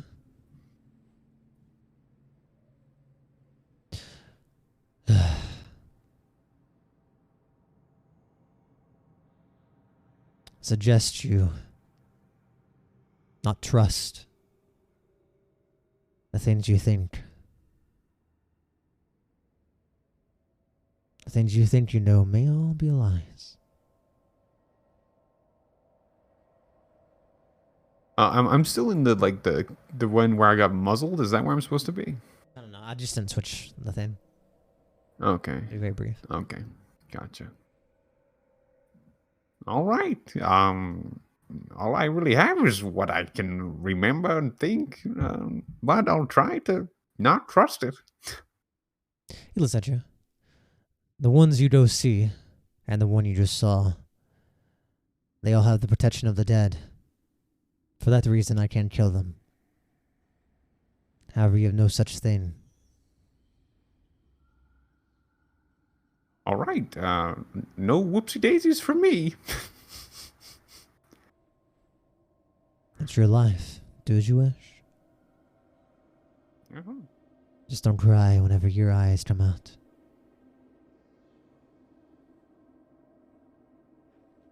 I will not cry.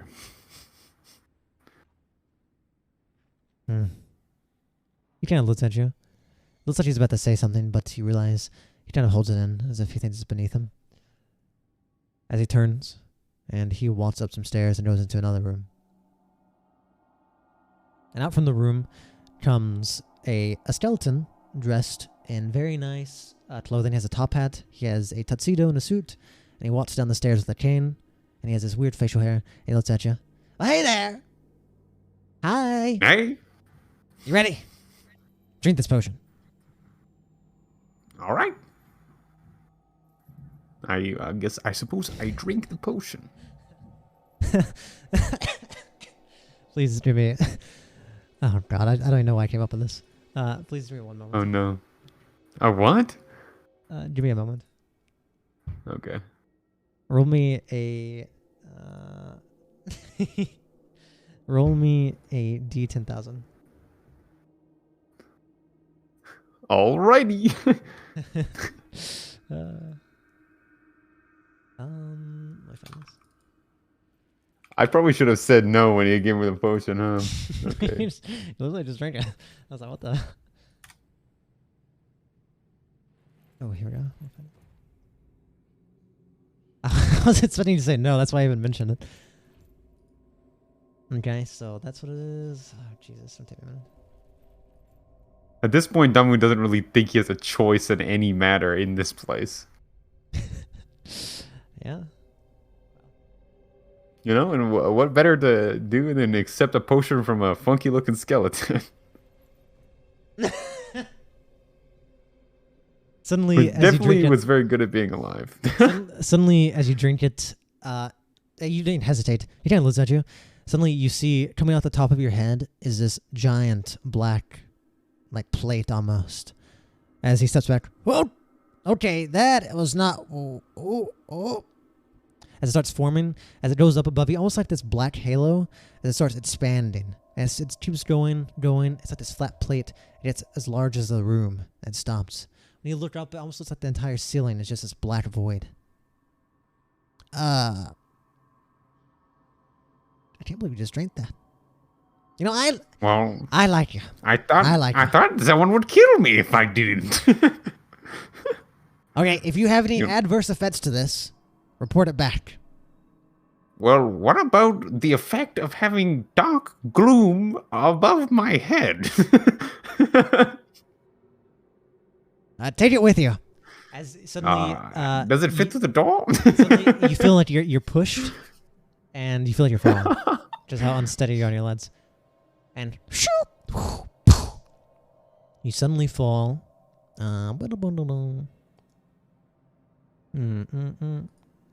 Suddenly fall on a road. No, you know not where. Let me pull you in here.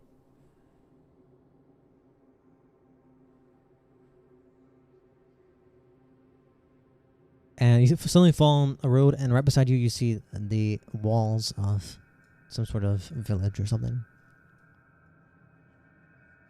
All right. And above you, you realize that the gloom did not come with you. So that's probably a start from. Nice. Assume you get up.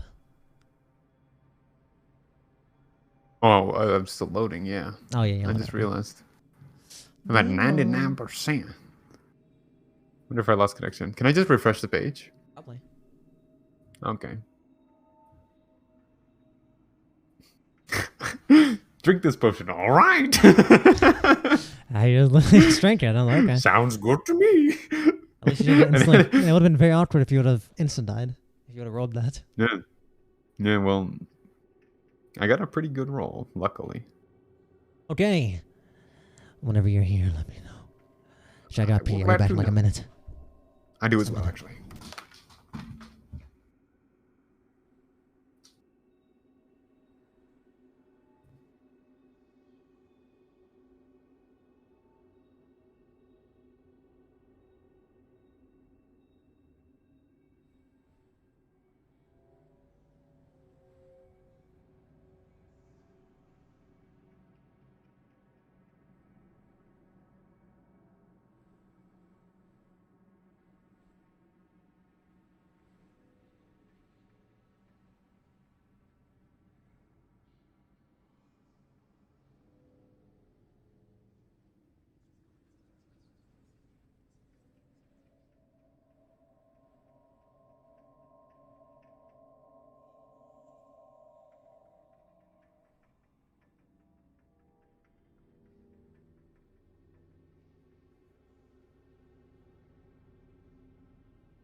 Hello, I'm back.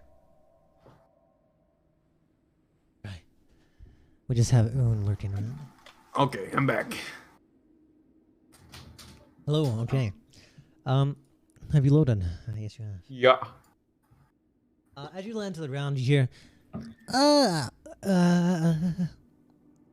I'll be down. They sure don't see that every day. A turtle flying. Isn't that right, suppose Sir I can get up Ortolant? Oink, oink. So, are you like one of those, magician doves? Yeah, you must be. Yeah, I'm just a random turtle that flew out of the sky. Suddenly he jumps off. You see, he jumps off the pit he's riding and comes up to you and measures himself. Hold on. Something ain't right here. I'm as I tall don't as know you what you are. mean. Yes, you are. You're quite the stout fellow. He leans in. You smell like shit. Wow, that's rough. You smell like pig. No, that's him. Oh, He points over to well, Sir Ortolant. well, His what name's do Sir you Ortolant. think I'm shit? No. I've probably fell in some shit too. No, what I'm saying is, turtles don't have smell. Are you? Are you also a shapeshifter? Yes. He turns and he looks over at the Sir Ortolant. And you see the pig very briefly shake its head, like it's almost saying no. Wait, I want to try to do something. You doing? It's like, watch this. I'm gonna cast Hocus Pocus and like just move some leaves around, or like make something rattle on the pig.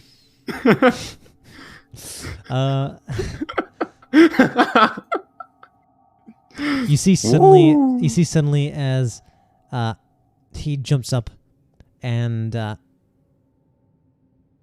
you see as it almost looks like he's casting something. All right. But you don't know what's happening, and then the pit disappears. What the? Huh? What'd you do to my pig? He leans up I close. didn't do that. He like grabs you by your collar. What'd you do to my pig? I didn't do anything to your pig. I saw you look at him, then I heard some noise, and then I said something, and then it vanished. I made his seat, his saddle rattle. Not meant to rhyme, by the way. But I did not have anything to do with your vanishing pig, other than, no matter how suspicious it looks, since I kind of showed up here. Okay, I get it. Tell me the truth, and I'll believe you. I want to ask you one question, okay? And if you answer me truthfully, I'll believe everything. All right. Are you a real beast folk? No. I'm just a turtle.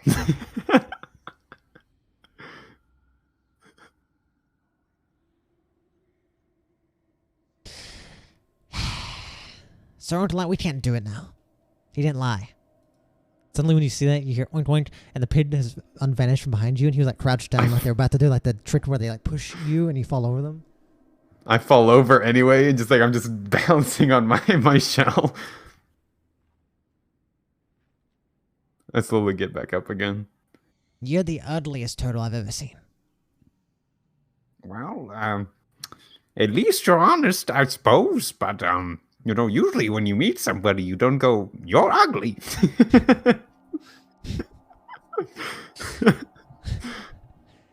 I keep it real. 100. All the time. 100? 100 of what? I'd write a song about you. You can write a song about me? I'm a bard. A bar. Okay.